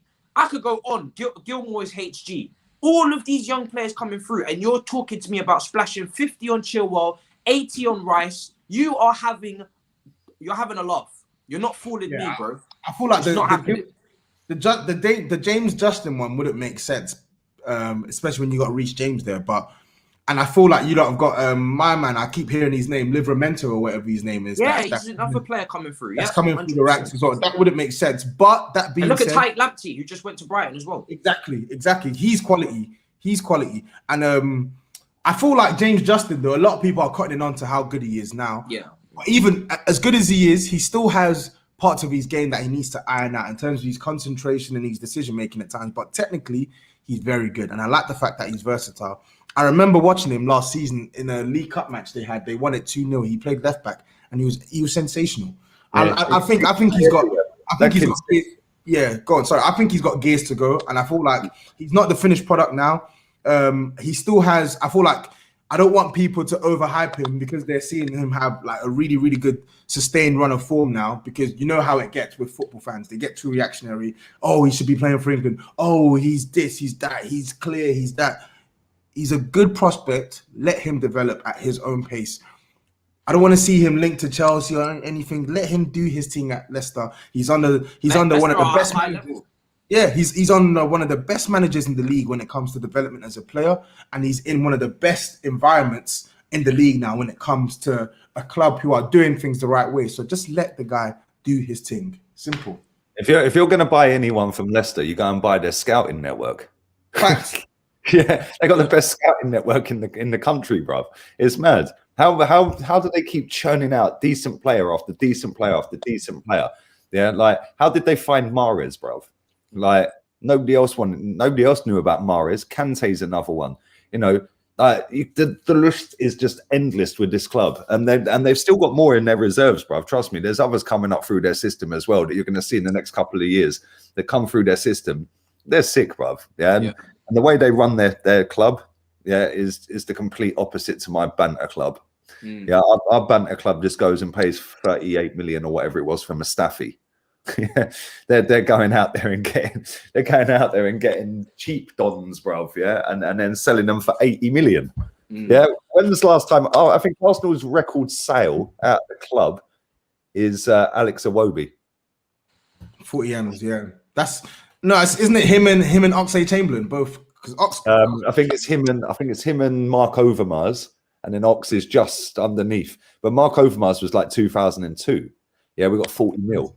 Yeah, same with Awobi. I think the Ox would rise over 40 million, but the initial fee was about 35. I think. Yeah, I think so. We've had to go over 40. So overall, he'd be the most expensive. I remember Chelsea wanted him as well to play wing back, but he wanted to play midfield, so then he chose Liverpool. Yeah, it's mad.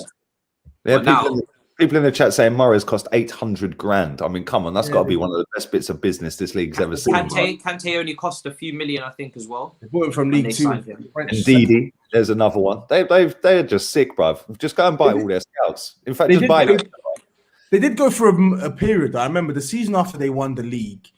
That season, that 16-17 season, they got their recruitment awfully wrong. You see players like Fofana. No, Mendy, Amati, Slimani.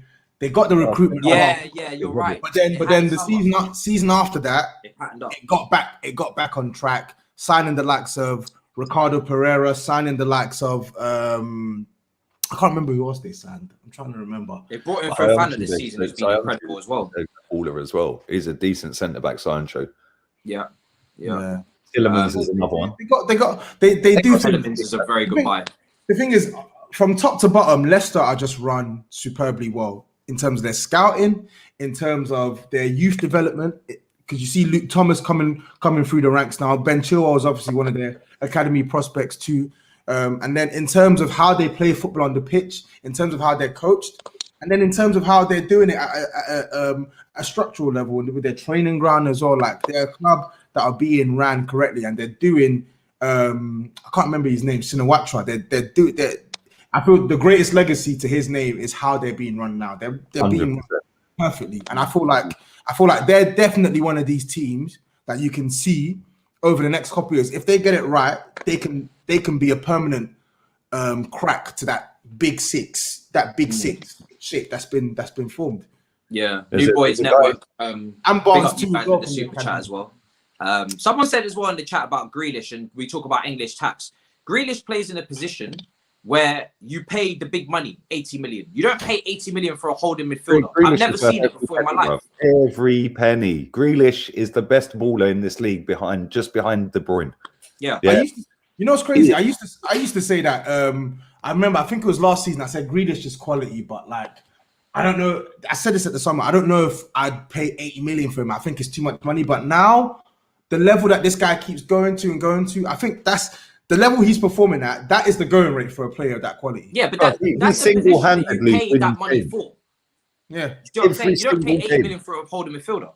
Yeah, every single like Declan Rice. Come on, who are you paying 80 million for, Rice or him? Because I'm taking Grealish in a heartbeat. Rice is good, but not worth 80 M's. No way. No way. The difference is every attacking midfielder at a top level goes for that price. You can find a holding midfielder like Leicester have in Ndidi. If you scout correctly, you can find a holding midfielder way cheaper than Declan Rice. This is my thing with Chelsea fans. I understand the positives that Declan Rice brings. I understand the quality that he has. But if you're trying to tell me you can't find another holding midfielder on the planet that does that job and does it at a top level, or has the potential to do it at a top level, because Rice has never played Champions League football, by the way, and he's never played outside of West Ham, for you to know how he fits in different systems, know how he fits in a different team that comes up against different oppositions, low blocks, all these things. You're trying to tell me that you can't find any other holding midfielder on the planet cheaper than 80 million other than Declan Rice. You've lost your mind. You've lost your mind. You've absolutely lost your mind. You need to go on Football Manager and do a search. That is what I advise you to do. Because there's a guy in the chat that says Man City fan Big Steve said that Mahrez ain't that good and Sane's levels above. Bruv, can somebody forward me Big Steve Man City fan's phone number? I need to have words. Yeah? How dare you disregard and disrespect Mahrez? Yeah, how dare you? I don't know who this Steve guy is. Is that the guy off the Big Six? Yeah, he's brilliant. Oh, he's funny, bruv. I'm not gonna lie, I do like Sané a lot, though. I do like Sané a lot. Now, bro, I see him ripping into Saeed the other night, man. Yeah, you lot terrorized Saeed on that show. I love Saeed, though. Saeed, to be honest, Saeed gets his own back as us, though. To be fair, yeah. If I'm picking, I'm taking Sané. I love Sané. Sané is my best. Sané versus Mahrez. Is that the question? Yeah. Sané was my favorite player in the Premier League outside Chelsea. Sané, you know, Mahrez is a baller. But you know it is. Whereas Mahrez, I feel like his play is a bit one-dimensional. Leroy Sané can play left, can play right. Has got the electric pace. Has got the shooting, the dribbling. He's class, man. Bro, I think Leroy Sané. We're going to be talking about top 10 best wingers on the planet in the next 2 to 3 years. I think so. That injury, before that injury and that falling out with Pep, I thought he was incredible. Watch. Like, you can't put... The thing is, Lee, you can't put Mahrez at left wing and get the same production and output that you got from Leroy Sané. Like, Leroy Sané... When Mahrez played for Leicester, he was playing left, right and centre. Since he's gone to Man City, they keep persisting with him on the right. Yeah?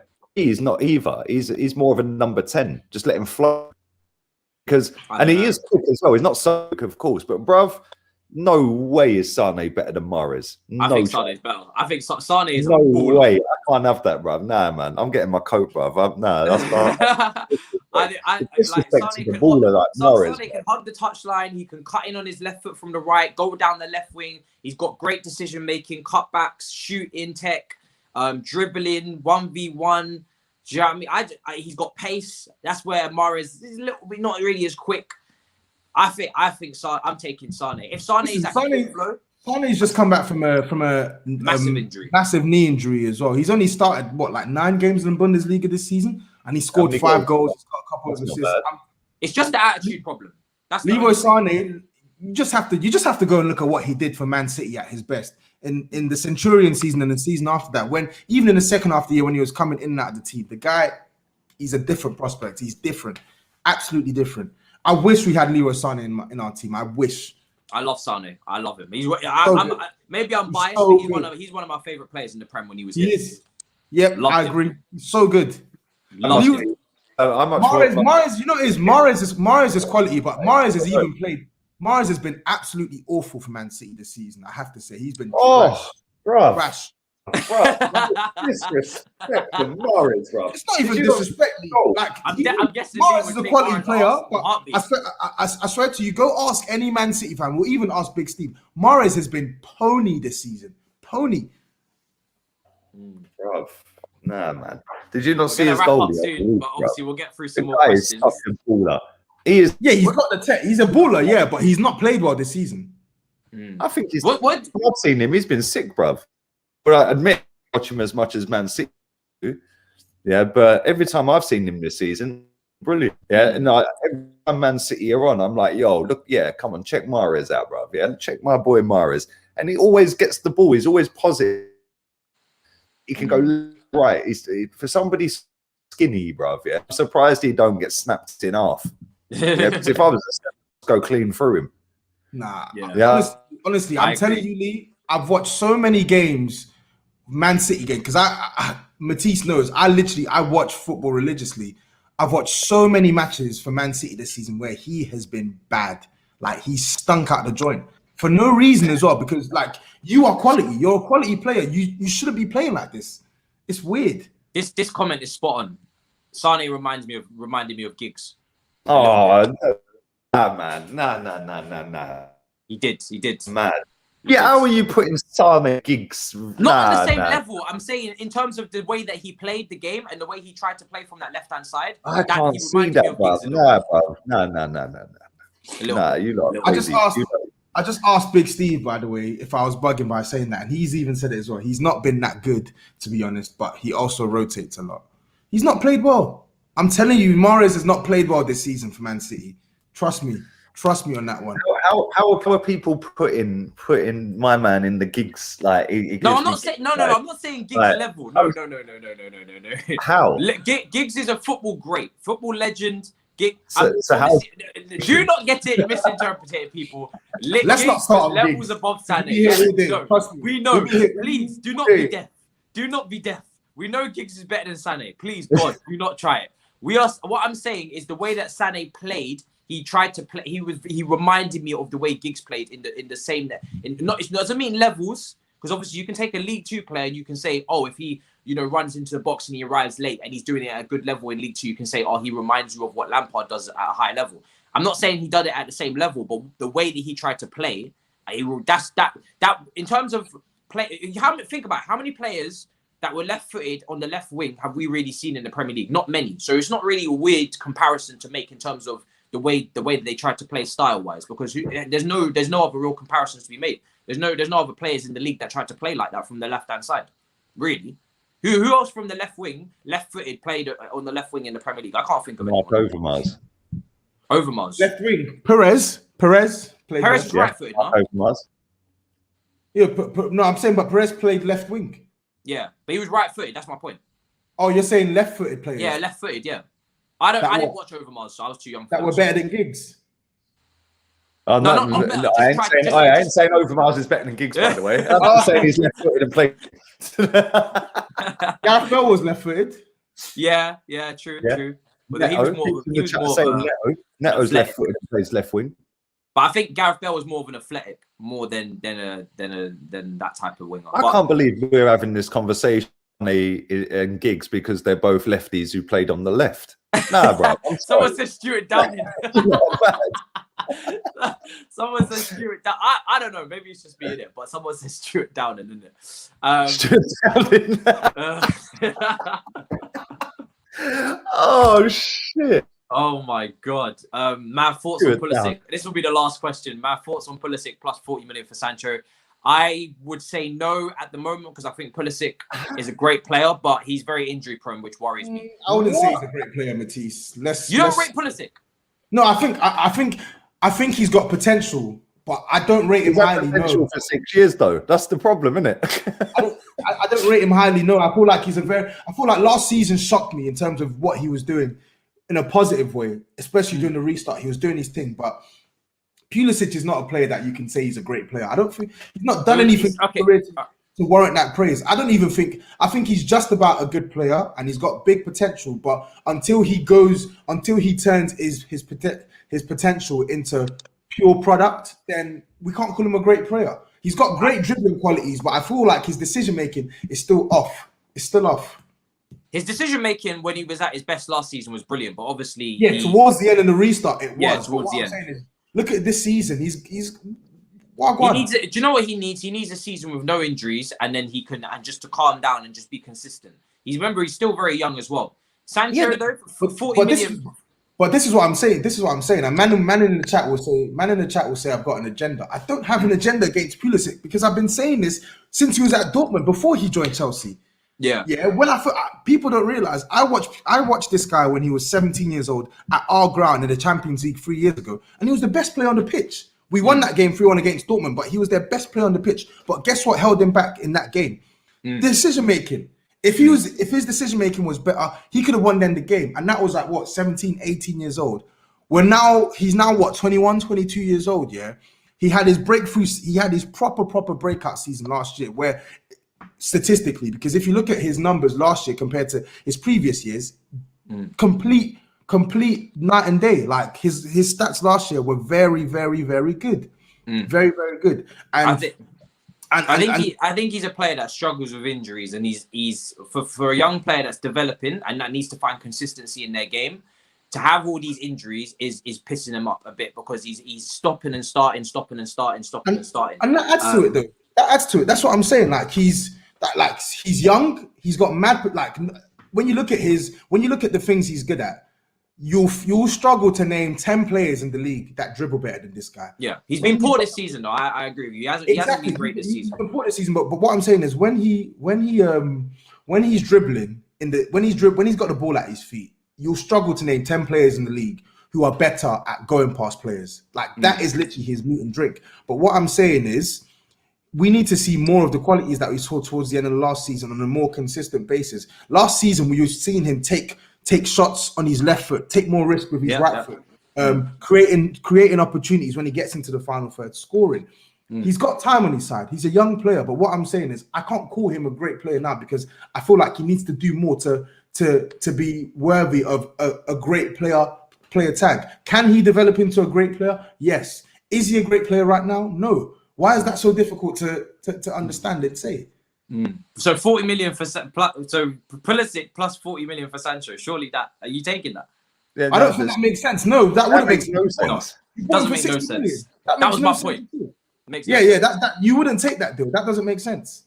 Shocking. But Sancho is a significantly better player than Pulisic. I just want you to know that. But bruv, Pulisic is massively overrated. Yeah, that if you went to Borussia Dortmund with that deal, yeah, they'd tell you jog on. What happened to Bundesliga tax?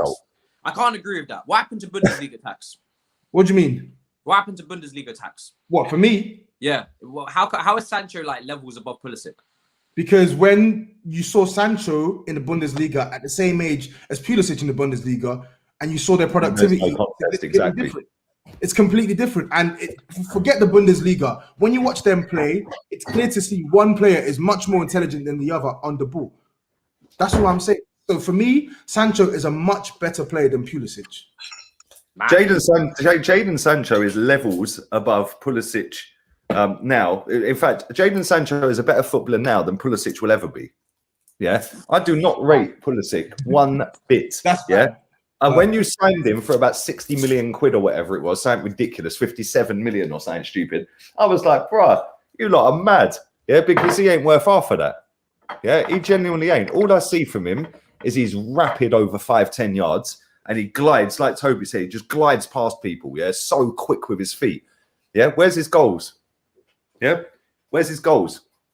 Why ain't he sticking him on a plate for everyone else? Because he ain't, is he? Because he ain't that good. And the reason he ain't that good is because he probably believes his own hype as a £60 million footballer, bruv. Yeah. You know what it is? I know, Matisse, I know you want to say something, but I even said it as well. I remember. Pulisic, bro. Don't ever diss Mahrez ever again, yeah? Matisse, look at this. Pulisic had 18 months left on his deal, and he cost 60 M's. He cost 60 million, bro. Yep. For me, he was not worth 60 million at the time. Can he develop into a 60 million pound player? Probably. Time will tell. But not in the Premier League. The reason why I say Jadon Sancho is a much better player than Pulisic, even though I do believe some people overrate Jadon Sancho. The reason why I say he's a better player than Pulisic is because he has incredible football IQ at such a young age. Yeah. He's had it since the age of 17, 18. He makes the right decision 8 out of 10 times with the ball. Can you say that about time to do it though? This is the thing with Bundesliga. You know this. Matisse, so now you're dissing the Bundesliga, yeah? The same wing you're beating up. You know the difference between Bundesliga defenses and Premier League defenses. You've got so much time on the ball in the Bundesliga. I'm seeing Sancho, yeah. This is the difference between Sancho and then a Hudson Odoi, who you don't rate very highly, and you keep slagging off on these Chelsea streams. Hudson Odoi and Jadon Sancho. Look at the amount of space that Sancho has to run into, pick his head up, look up, open defenses. How many years did Pulisic play? How many years did Pulisic play in the Bundesliga? He played in the Bundesliga and he did very well, and then he got dislodged. No, he didn't do very well. Look at his numbers. His stats are worse than Alex Iwobi's, bro. That's the point I'm trying to make. So Matisse, that's worse than Alex Iwobi's. Check it. Sancho is overrated. JML. Matisse, look at this. Let me tell you this, yeah. Football is not all about a stats game, but when I'm telling you, Jadon Sancho's IQ is significantly greater than the Pulisic. The stats. I'm just saying, you guys have been. No. But Matisse, you said there is a Bundesliga tax, but you can't. We didn't expect those numbers to drop. Then that's what I'm saying. Yeah, but Matisse, you mean like Werner? But Matisse, you're not getting the point. Matisse, you're not getting the point being made here. Yeah, you are not getting the point being made here. You've just said there's a Bundesliga tax. I agree with there being a Bundesliga tax. And there's every bit of evidence to suggest that if Jadon Sancho came to the Premier League, his numbers may not be as impactful as they are in the Bundesliga, but he will still put up numbers, bro. And the second point I wanted to make is that Pulisic played in the same league, where you get afforded all this time and space in the world, like we mentioned, and he scored like 13 goals in 3 years. Jadon Sancho, Alex Iwobi's stats, real talk, yeah. Alex Iwobi scored more goals for Arsenal as a substitute. And people are saying Pulisic was 17. Are people blind? Do you not remember what age Jadon Sancho went to the Bundesliga? He wasn't playing though in that first. Yes, he was playing, bro. Sancho was eased in. He was eased in. No. He was eased in initially, and he was doing so well that they started playing him. And then the season after that, he did a madness, playing every single game. The season after that, I think he did 2 seasons madness. Yeah. Exactly. Bro, so how is he doing this season? How is he doing this season? Reece Nelson scored 5 goals in his first 5 Bundesliga kicks. Don't get me wrong. He's not been half of Pulisic's total at Dortmund, bruv. But yeah? He's not been, and that's what I'm saying. Sancho has not been at his influential best this season, but his performances have improved in recent weeks. And one thing you're forgetting is, bro, Dortmund were happy to sell Pulisic because they had Sancho. Jadon Sancho came. I have no problem. But that's the point I'm making, bro. Jadon Sancho came to the Bundesliga and took his spot. Took his spot and took Dortmund to another level, bro. That's what I'm trying to say. So that's what I'm saying is that, and I like Sancho, by the way. I like Sancho a lot, but it will be very interesting to see how Sancho does on that same right wing in the Premier League, because it's not as easy. I never said it's as easy, but that's not the point being made, though. We never said that. I'll just give you the stats. The point being made is that. God, here we go. Wait, let me talking about Bundesliga tax, yeah? Right? Is Bundesliga tax this much of a drop then, yeah? Right? This much of a drop, is it, yeah? Right? Jadon Sancho this season has taken part in 26 games in all competitions, yeah? He's got 8 goals, 13, 1-3 assists, yeah? Pulisic has taken part in 20 games, albeit 700 minutes less, and has 2 goals, He's having and a bad one season. assist. We know that. We know that. So The two leagues are completely different. You just spoke about Matisse, stop talking about the two leagues because Pulisic came from that same exactly. league. Exactly. What are you trying, bro? Stop saying this. But Tobi, two players develop at different rates. Yes, I get that, Matisse, and that's the point we're making. So right now, two teenagers, so one didn't develop faster than the other. Come on. No. Let's not do that. But Pulisic is 22 years old, bro. It's not to say that Pulisic will be at this level forever. Pulisic can be a great player. He's got potential, but right now, Jadon Sancho is significantly better than him. So stop arguing it. It's there to see. The proof is literally in the pudding. He came to the same league, and not only did he bench Pulisic, he completely dwarfed him in terms of like massive disparity in performances. When you look at the numbers, impact, what he was doing in the Champions League, what he was doing in the Bundesliga. Let me show you this, right? Let me go. Hold on. Let me burn through some super chats real quick. Pulisic is Hazard with less consistency and less goals. Don't believe the hype. Another person says here, common man. People always trying to bring stats. Hazard never had that much stats, and he was sick. Start watching more, lads. Stop reading stats. Let's see what else we got. JML says Hudson Odoi, Sancho, Starboy. No way. And the thing is, Tobes is not going to take that. Tobes is not going to take that. However, I'll say this: if Hudson Odoi was in that league and with no injury, you'd be seeing the same stats. You'd be seeing the same stats. Should be a bike. What's your point? You'd be seeing the same stats. Matisse, you know why you're not seeing the same stats? You would be seeing. Yes, you would be seeing the same stats. Yes, you would. Cool. Matisse, you know what? Do you want me to tell you why you're not going to see the same stats in terms of? You'll probably see the same stats in terms of assists. You're not seeing the same stats in terms of goals because you know it as well as I do. Callum Hudson-Odoi is not that good in front of goal. He still needs to work on that. The easiest way to ask him, easiest way to ask, do you think Hudson-Odoi is a better player than Pulisic? Don't do that. No, I'm not asking you the question. Answer the question. I don't. You can't close a closer, bro. To be honest, I think they both have a lot Let's of go, potential. baby. No. See, that's you know why you're saying it's because you know that if Callum Hudson Lee, it's because he knows that if Callum Hudson-Odoi had a full season in the Premier League, he could possibly replicate the numbers that Pulisic got for you lot last season. Christian Pulisic played 127 games. Listen to this, Matisse. 127 games he played for Dortmund. 19 goals, 26 assists, 127 games, right? Then go on to Sancho, who has played, funny enough, 2 games less. Bear in mind, my man had 26 assists, 19 goals, Jadon Sancho, 42 goals, 57 assists. It's a non-contest. Same league, same football club, same positions in the table, And you're telling me that Pulisic would post better numbers? Well, he didn't. And they played the same games. And then exactly. And then you know what as well, just to round it off as well, like I get it. Stats are not everything. You can't use stats as the only argument. But my point going into this wasn't based on stats. Stats help. Lee's right, stats help. Those stats, you can't ignore them because there's such a disparity between the two players that you simply can't ignore them. And second of all, the first thing I said was the football IQ. Forget about the fact that Jadon Sancho scores or assists goals.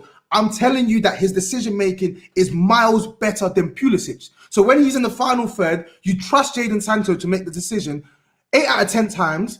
And in comparison to Pulisic, how many times, if you had to rank it out of 10, what would you rank his decision-making? In terms of whether to pass, whether to shoot, what would you rank it? At his best or just on form No, right in now? general, forget out. As an average over a season. Yeah. In average, I'd give him like probably a 7. You're crazy. Oh, you're crazy. You're crazy. And you know what's mad as well? You're talking about this development thing. Pulisic is 2 years older than Jadon Sancho. If I'm going back to you've actually just rated Pulisic's decision making as a 7 out of 10. That's why I bow out of this conversation. That's what I know. But actually, now you're saying you're being biased. Cool. Yeah, the agenda is real here, right? You still haven't answered the question: is Hudson Odoi a better footballer than Pulisic? I would say, if I was to pick between the two, I'm giving it slightly to Hudson Odoi in terms of being more well-rounded because he can. Let's go then. Because he could but Finish your own argument. But this is the thing. If you don't rate Hudson Odoi, that sounds like a mad statement. But I rate Hudson Odoi extremely highly. I think he's but I think Cho's a good prospect though. You lot rate him. You don't rate him very highly though. Let's be real. No, I don't rate him as high as you do. I think he's a good prospect. I've always said that. I think maybe the shooting is not on the same level as Sancho. However, if you was to put Hudson Odoi in that league, you'd be getting a lot of numbers out of him as well. You'd be talking. You would be. I'm not disputing that though. But then doesn't that aid our argument that these players are getting these numbers? But Pulisic was there. Pulisic couldn't. So what? I need to see. I need to see Sancho. But what I'm saying is you can't take away the stats and then tell me he's already dead. No, I need to see No, because you can come with all these stats, but at the end of the day, I need to see Sancho in the Premier League before we finalise this. No, Matisse, they were both the same age when they made their debuts. Hang on, they were both the same age. Listen. Let me flip it.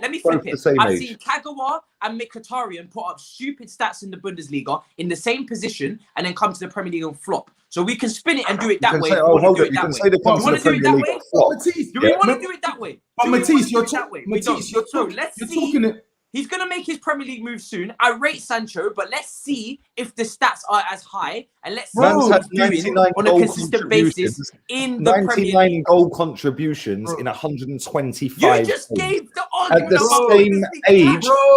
At the same age as your boy, Pulisic, had about 45. Bundesliga tax. What happened? Matisse, stop. Matisse, forget about this. We know the Bundesliga tax exists. But stop talking about it as if it's the only thing that's propping Jadon Sancho as this talented player. He was a player who was highly rated before he left to join Dortmund. Yeah, he had a whole host of clubs wanting him. He had clubs. I know this. So then stop using this Bundesliga argument because you've seen this guy. You've seen this guy take teams apart in the Champions League. Man are talking in the comments. I saw Ziyech do it in the Champions League as well. And Ziyech is a baller, bro. Yeah, He's a baller. We're talking about Pulisic, bro. It's more difficult, as you can see. The Premier League is more difficult. We're talking about Pulisic, but Matisse, Come on, stop. The question is, this guy's a politician. Matisse. I think So where do you guys rate Pulisic in terms of play? Just to finalise, because I want to get bang average, bruv. Real bang talk. average. Okay, bang average. So is Nicolas Pepe better than Pulisic in your opinion? Yeah. Okay, cool. I am done. I disagree. I disagree. Are you going to ask me for my opinion? I'm done. No, do you know why I'd say he's better? Go on. You're going to ask me? So for me, I think Pulisic is just about a good player. But that's largely good. Just let me finish. I think he's just about a good. I think he's just about a good player, and I think he has the potential to be a quality player. But what I'm saying to you is, I need to see a better body of work. Pulisic has had one good season in like 3 years.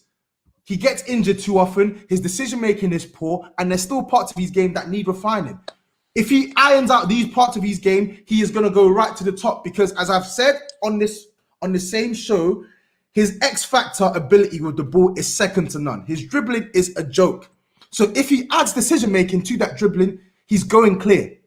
But right now, I can't call him a great player because he does not do what great players do. He does not decide. He's inconsistent. He's very inconsistent. So then that's what I'm trying to say. So then stop making it out to be crazy because we've seen this guy play for the last 6 years, yeah? And out of his last 6 years, apart from his first year that I spoke to you about in Dortmund when I watched him, and last season, how many top seasons have you seen from Pulisic? How many? No. How many top seasons have you seen from Pulisic? So how then what makes him a great player? player? From him? I don't understand it. He has good moments in games, but he don't consistently have good games. I'll concede on and you know what's crazy? You know what's crazy, Matisse? If he didn't play for Chelsea, you wouldn't be saying this. If he went to Man United, and signed for the money that you paid for him, you'd be saying the exact same thing as us. If he signed for Arsenal, you'd be ripping him, saying he's the American fucking Stuart Downing or something. No, I wouldn't. Yeah. You would. The reason I say Pepe is better than him, yeah? Right? Listen, Christian Pulisic's dribbling is bad. Yeah, his dribbling is better. No, his dribbling's better. Yeah, his dribbling's better. As an all-round footballer and a match winner, yeah, I think Pepe's better. Pepe will win you a game just like that out of nothing. How many games is Pulisic at his best? When?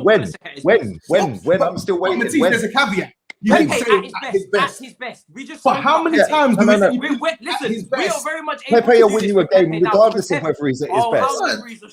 How memories are short. Now because when did Pulisic, how many games has Pulisic won you? That at his best, quote, don't work. Pepe couldn't even stay on side a couple of weeks ago. Listen, I'm not for me, I don't know why he was bagging in the cup final, one of the cup final goals of the year ever, bruv. It got ruled offside to make the nose. No way. I'm not entertaining the Pepe debate. I'm sorry. Is on form. You two are mad. Pepe is on form. Pepe is on form. I can't stand anything about my football club, yeah, but Pepe, I love him, bruv. Pepe is on form. But I remember Pulisic distinctly in this moment away from home to Liverpool last season, tearing up the champions and going. Hang on. Is this the game that you lost? Is this the game that you lost 5-3? Yes, but he was amazing. How's he tearing up the champions? You lost. Bro, you lost. But he did his stand-up. But Lee, you're making me trolling. Stop making me laugh. But I hit. But individuals perform. You lost. He's not responsible for the 5 goals. My man was tearing up Man United last season, giving it this one. He's not responsible for Pepe. You know what it is, Matisse. He's not responsible for Kepa conceding 5 goals, is he? Matisse, but you know what it is. You know what it is. The point. Matisse, I don't know why you want to fight logic, because fair enough, some of the statements. The thing is, some of the statements being made, such as Pepe being better, I don't agree with that. Lee, I don't even think Lee truly agrees with that. No. I'm telling you, I do not go. I'll show you my tweets from when Chelsea signed Pulisic. I do not rate that guy. But what I'm saying is, what I'm saying, Matisse, is Pulisic has not done enough in his career to warrant the praise that you're giving him. So when he does it, but that's the same logic you use for Hudson Odoi. And what I'm saying is I believe in the ability of the player. But first say you haven't seen. But you're saying Hudson Odoi is better. But you know the differences between Hudson Odoi and Pulisic. Do you know what the differences between Hudson Odoi and Pulisic? Are you gonna do some Hudson Odoi prop? All right, go for it. Do you know the difference between Hudson Odoi and Pulisic is? Yeah. Hudson Odoi is a good prospect. Yeah. And Hudson Odoi is a good prospect. And again, what did I say about Jadon Sancho? His IQ. Hudson Odoi's IQ is better than Pulisic. He will make the right decision. It's a more all-rounded footballer as well. It's an all-rounded footballer. He's a much more intelligent footballer than Pulisic. But you know the differences between Pulisic and Hudson Odoi now? Pulisic has got that X-factor, blistering pace and dribbling. Hudson Odoi can't dribble like Pulisic. Hudson Odoi can't beat players like Pulisic. Pulisic's qualities in dribbling is elite, absolutely elite, which is why we're suggesting if he actually starts making something out of that dribbling, making the right decision, learning how to cross better, learning how to pass instead of shooting, learning when to take the shot on your left foot, learning when to take the shot on your right foot, learning when to play another player in. If he gets all these things ironed out, he is going to go straight to the top. The guy's 22 years old. You don't need to start speaking about him like a great player right now, because he's not. He has years to go in his career. He can get better, but stop with this propaganda. I'll give you a prediction. I'll give you a prediction on Pulisic. I'll give you a prediction. I think he's a player of high potential. And I think if Jadon Sancho comes to this league and has a stinker first season, we're going to be having these same conversations. And you're not going to be speaking about Jadon Sancho as this top player. You're going to be speaking about Jadon Sancho as this potential. That's what you're going to be speaking about. Matisse, you need to stop using that logic, because you're speaking to us as if we don't know that Jadon Sancho will have a drop off in stats. We know. We literally. Okay, so you do know that then. Okay, cool. Yeah, but bro, man couldn't even bag 20 goals in the Bundesliga. He didn't even score 20 in the Bundesliga. He's not that type of winger, Lee. Matisse, I don't understand it. Matisse, I don't understand it. Me and Lee spoke to you earlier on about how they play in the Bundesliga. Everything is a highlight. It's very easy to score in that league. But that should not take away from the fact that Jadon Sancho is a highly intelligent footballer. So yes, while his stats may drop when he comes to the Premier League, he's still going to offer something in this league, and he's still a better player than Pulisic. And the funny thing is, you want to talk about Bundesliga tax, but when you were signing Timo Werner, you were jumping for joy. You were jumping for joy, celebrating. We signed a Bagsman. Come on. I don't think I was jumping for joy. Yes, you were. There was mad propaganda. Yeah, of course there's propaganda. That doesn't mean that This ain't no Mickey Mouse institutional club, yeah. And then you know what? And then you know what is? I'm not even trying to get on Timo Werner. Kai Havertz is the one. Exactly, and he came from Bundesliga as well, and his stats are mad inflated there too as well. Yeah, 100%. You're gonna have to give it time. So that's the point. So that's the point I'm making. You expected that Kai Havertz stats, even if he banged expecting Sancho to be the same. Yeah, but that's the point I'm making. You expect him to drop off that much that he gets 1 goal this season? I don't know, bro. I've seen Matisse, shit happen. Matisse, you're literally Matisse. The thing is, you're literally flip flopping between what stance you want to take. First, it's the Bundesliga is a farmers' league, and Jadon Sancho, and Jadon Sancho is going to struggle here. You said Lee has said on this show from the beginning that the Bundesliga is not a good league. So now I didn't say that. I didn't say that. Okay, but I'm talking about Lee now. No, it's a shit league.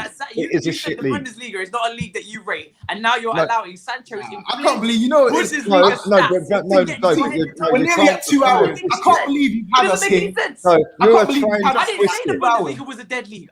Those words didn't come out of my mouth. That was Lee. You're trying to twist it because look, at the end of the day, it is a dead league. It's a dead league. But guess what? Jadon Sancho, at the same age, has played for the same football club that Pulisic played for. Jadon Sancho's figures are fucking 5 times better. Well, maybe not 5 times, but they're 2.5, 3 times better than Pulisic at the same age. Pulisic come to this league, yeah. I don't think he's done anything really. Yeah, he's had good glimpses against Liverpool in a game you got battered. Yeah, you know what I'm saying? It's a super chat, Lee. Yeah, Mahrez is better, bro. About less than that. No way.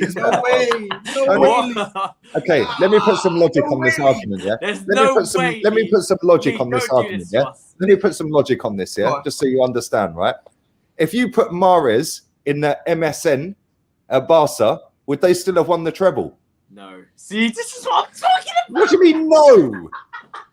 Wait. So, sorry, what was that, Lee? If what? If you take Neymar out of MSN at Barca and put Mahrez in instead, would they still win the treble? Lee, don't do this. Lee, don't do this. They wouldn't. Neymar don't do this. Are you crazy, Lee? Neymar, what are you talking about? Season, bro. Hang on. End the stream right now. No. End the stream right now. I'm not gonna have Mahrez compared to Neymar. End the stream right now, please. Because this is crazy. Pulisic to Sancho, bruv. This is crazy. I'm sorry. This is nuts. Neymar, I'm gonna go out on a limb here. Mahrez is a quality player, and Neymar is twice the player Mahrez is. Twice the player. No. Twice the player. I'm telling you. Let me ask you this. Twice the player.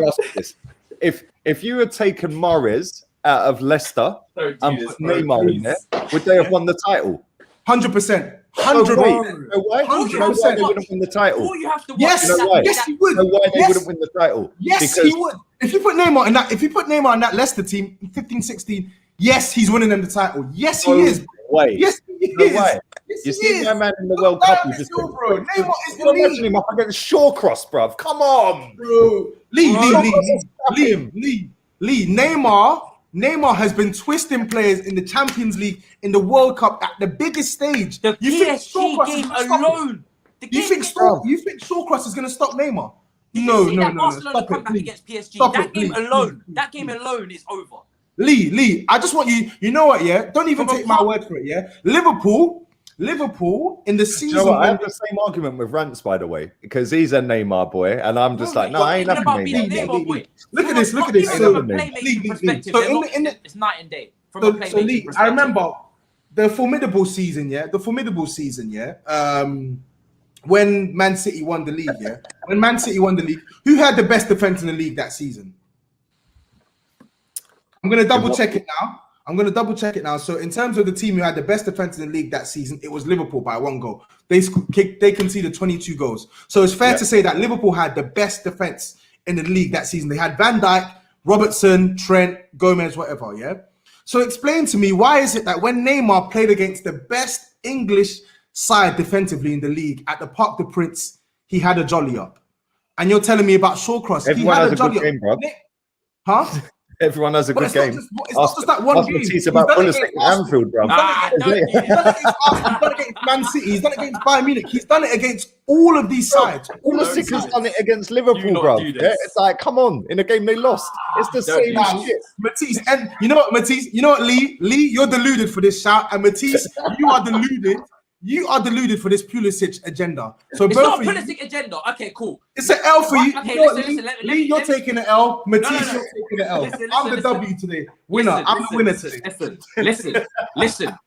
I'm the winner today. I rate Sancho, okay? I rate Sancho. Let me make that very clear. If you're talking about propaganda, I did propaganda for Sancho in 2019 Christmas time, trying to get him to come to Chelsea. Sancho, Hudson Odoi. That's what I wanted, right? 100%. I was on that all day long. However, that's a bit Arsenal like cringe. But listen.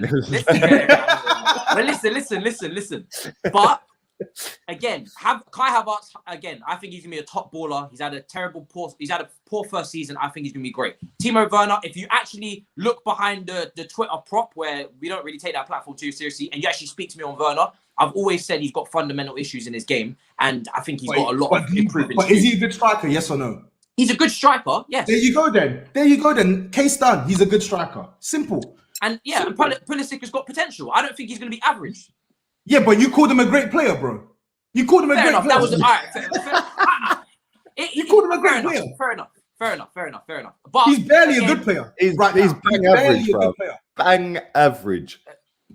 That's where it goes too far for me. It's not going too far. He's barely a good player, bro. You can't name me any games apart from a 5-3 loss at Anfield where Pulisic has turned up since he's been at Chelsea. But I can Burnley. He turned up in a couple last season. Got a hat trick. Which is why Pepe is another thing as well, Matisse. Availability. He was celebrating when he went off injured in the cup final. He turned up against you in the cup final. He scored the goal. He was running you ragged. And then can I just say something as well in that cup final? Yeah, who put one fucking from 30 yards out top bins and it was ruled offside? By the way, I don't remember because Maitland-Niles was offside. Yes, thank you very much. And where is he now? I'm blowing up West Brom. You turned him into a Keem Smith. Yeah, my man did more in the cup final than your man, bruv. You know what I'm saying? People, it's been 2 hours. I have to wrap up the show. That was bad. Bro, I can't believe you've kept us here with this fucking this Pulisic hype. You spent the first 45 minutes chatting waffle about Chelsea players you're never going to sign. Yeah, bro, it's crazy. It's crazy. I never knew. My opinions. My boy who's chilling in the background was outraged. Dan from Touchy Gooners, outraged at the Pulisic and Sancho comparison, and then even more outraged at the Neymar and Mahrez comparison. I'm telling you, my boy Mahrez. He's going home with me. He's going home with me. If you lot are still watching, follow me because these lot are just. Listen, you can make the case for Sancho. You can 100% say Sancho is a better player right now. But I just think when he comes to the Premier League, I think the man's even sitting there going like that. Look at him. Listen. We give Tobi his W. We give Tobi his W for his argument. However, I think Pulisic's trajectory will go up, and I think when Sancho comes to the Premier League, his numbers will come down, and they will be a lot closer together than what you're making. Bro, your boy scored 2 goals this season. Your boy scored 2 goals this season. We're in February. I'm done, Lee. I'm done. We're in February about Jadon Sancho had 2 goals by February. I don't want to hear anything from you on Pulisic until he scores 10 league goals. Until he scores 10 league goals, I don't want to ever hear you call this guy a great player. Fair enough. There's a Wobie outscored him this season. Should we have a look? Toby, let them know where they can find you, bro, before Lee finds the stats. Yeah, TapinTobs, man. TapinTobs. I got a YouTube channel. It's growing. It's new. Go help subscribe. Oh Lee. my God. If you want to hear the rational guy of the London Carnage show, then yes, follow me, subscribe to me. I'm the same name on Instagram. I'm the same name on Twitter. I'm the same name on my YouTube channel. Literally one word. OnlyFans, Tobes. quick plug for the merch. You know, we're doing a model thing now. Tobes on Instagram. He's got it. Don't talk. Show them. Link in the description. Yeah, we're doing a modeling thing now. Make sure you guys follow the page. Great clothing. They sent me two things there. They're looking dope. So you're trying to get in your model bag, innit, man? Yeah. So don't talk, show them. Link in the description. Yeah, link in the description. And Lee, what are you saying? I'm saying that Alex Iwobi's got more output this season than your boy Pulisic, by the way. 2 goals, 3 assists. I have nothing to say. I prefer not to speak. Yeah, I prefer not to speak. Lee, you know what's funny is I'm going to end on this real quick here, right? When you signed Pulisic, I said he's got worse stats than Iwobi in the Bundesliga. If anyone thinks he's coming to England to outshine Iwobi, you're mad. And has he outshone Iwobi? No. Thank you very much. Good night, sweet baby Jesus. And Lee Gunner. Man said sweet baby Jesus. You know what I'm saying? Lee Gunner 82 on Instagram, Lee Gunner on YouTube. I'm out. Make sure you guys like the video, and I'll see you in the comment section. Subscribe. This show's been lit, by the way. I'm dead. Yeah, this has been sick. I'm dead. This has actually been sick. You're lucky I didn't have any work, Matisse, because I've really enjoyed this. I think we might just call this the unpopular opinion show now, moving forward. Jesus Christ. In a bit, people. I'll take her out.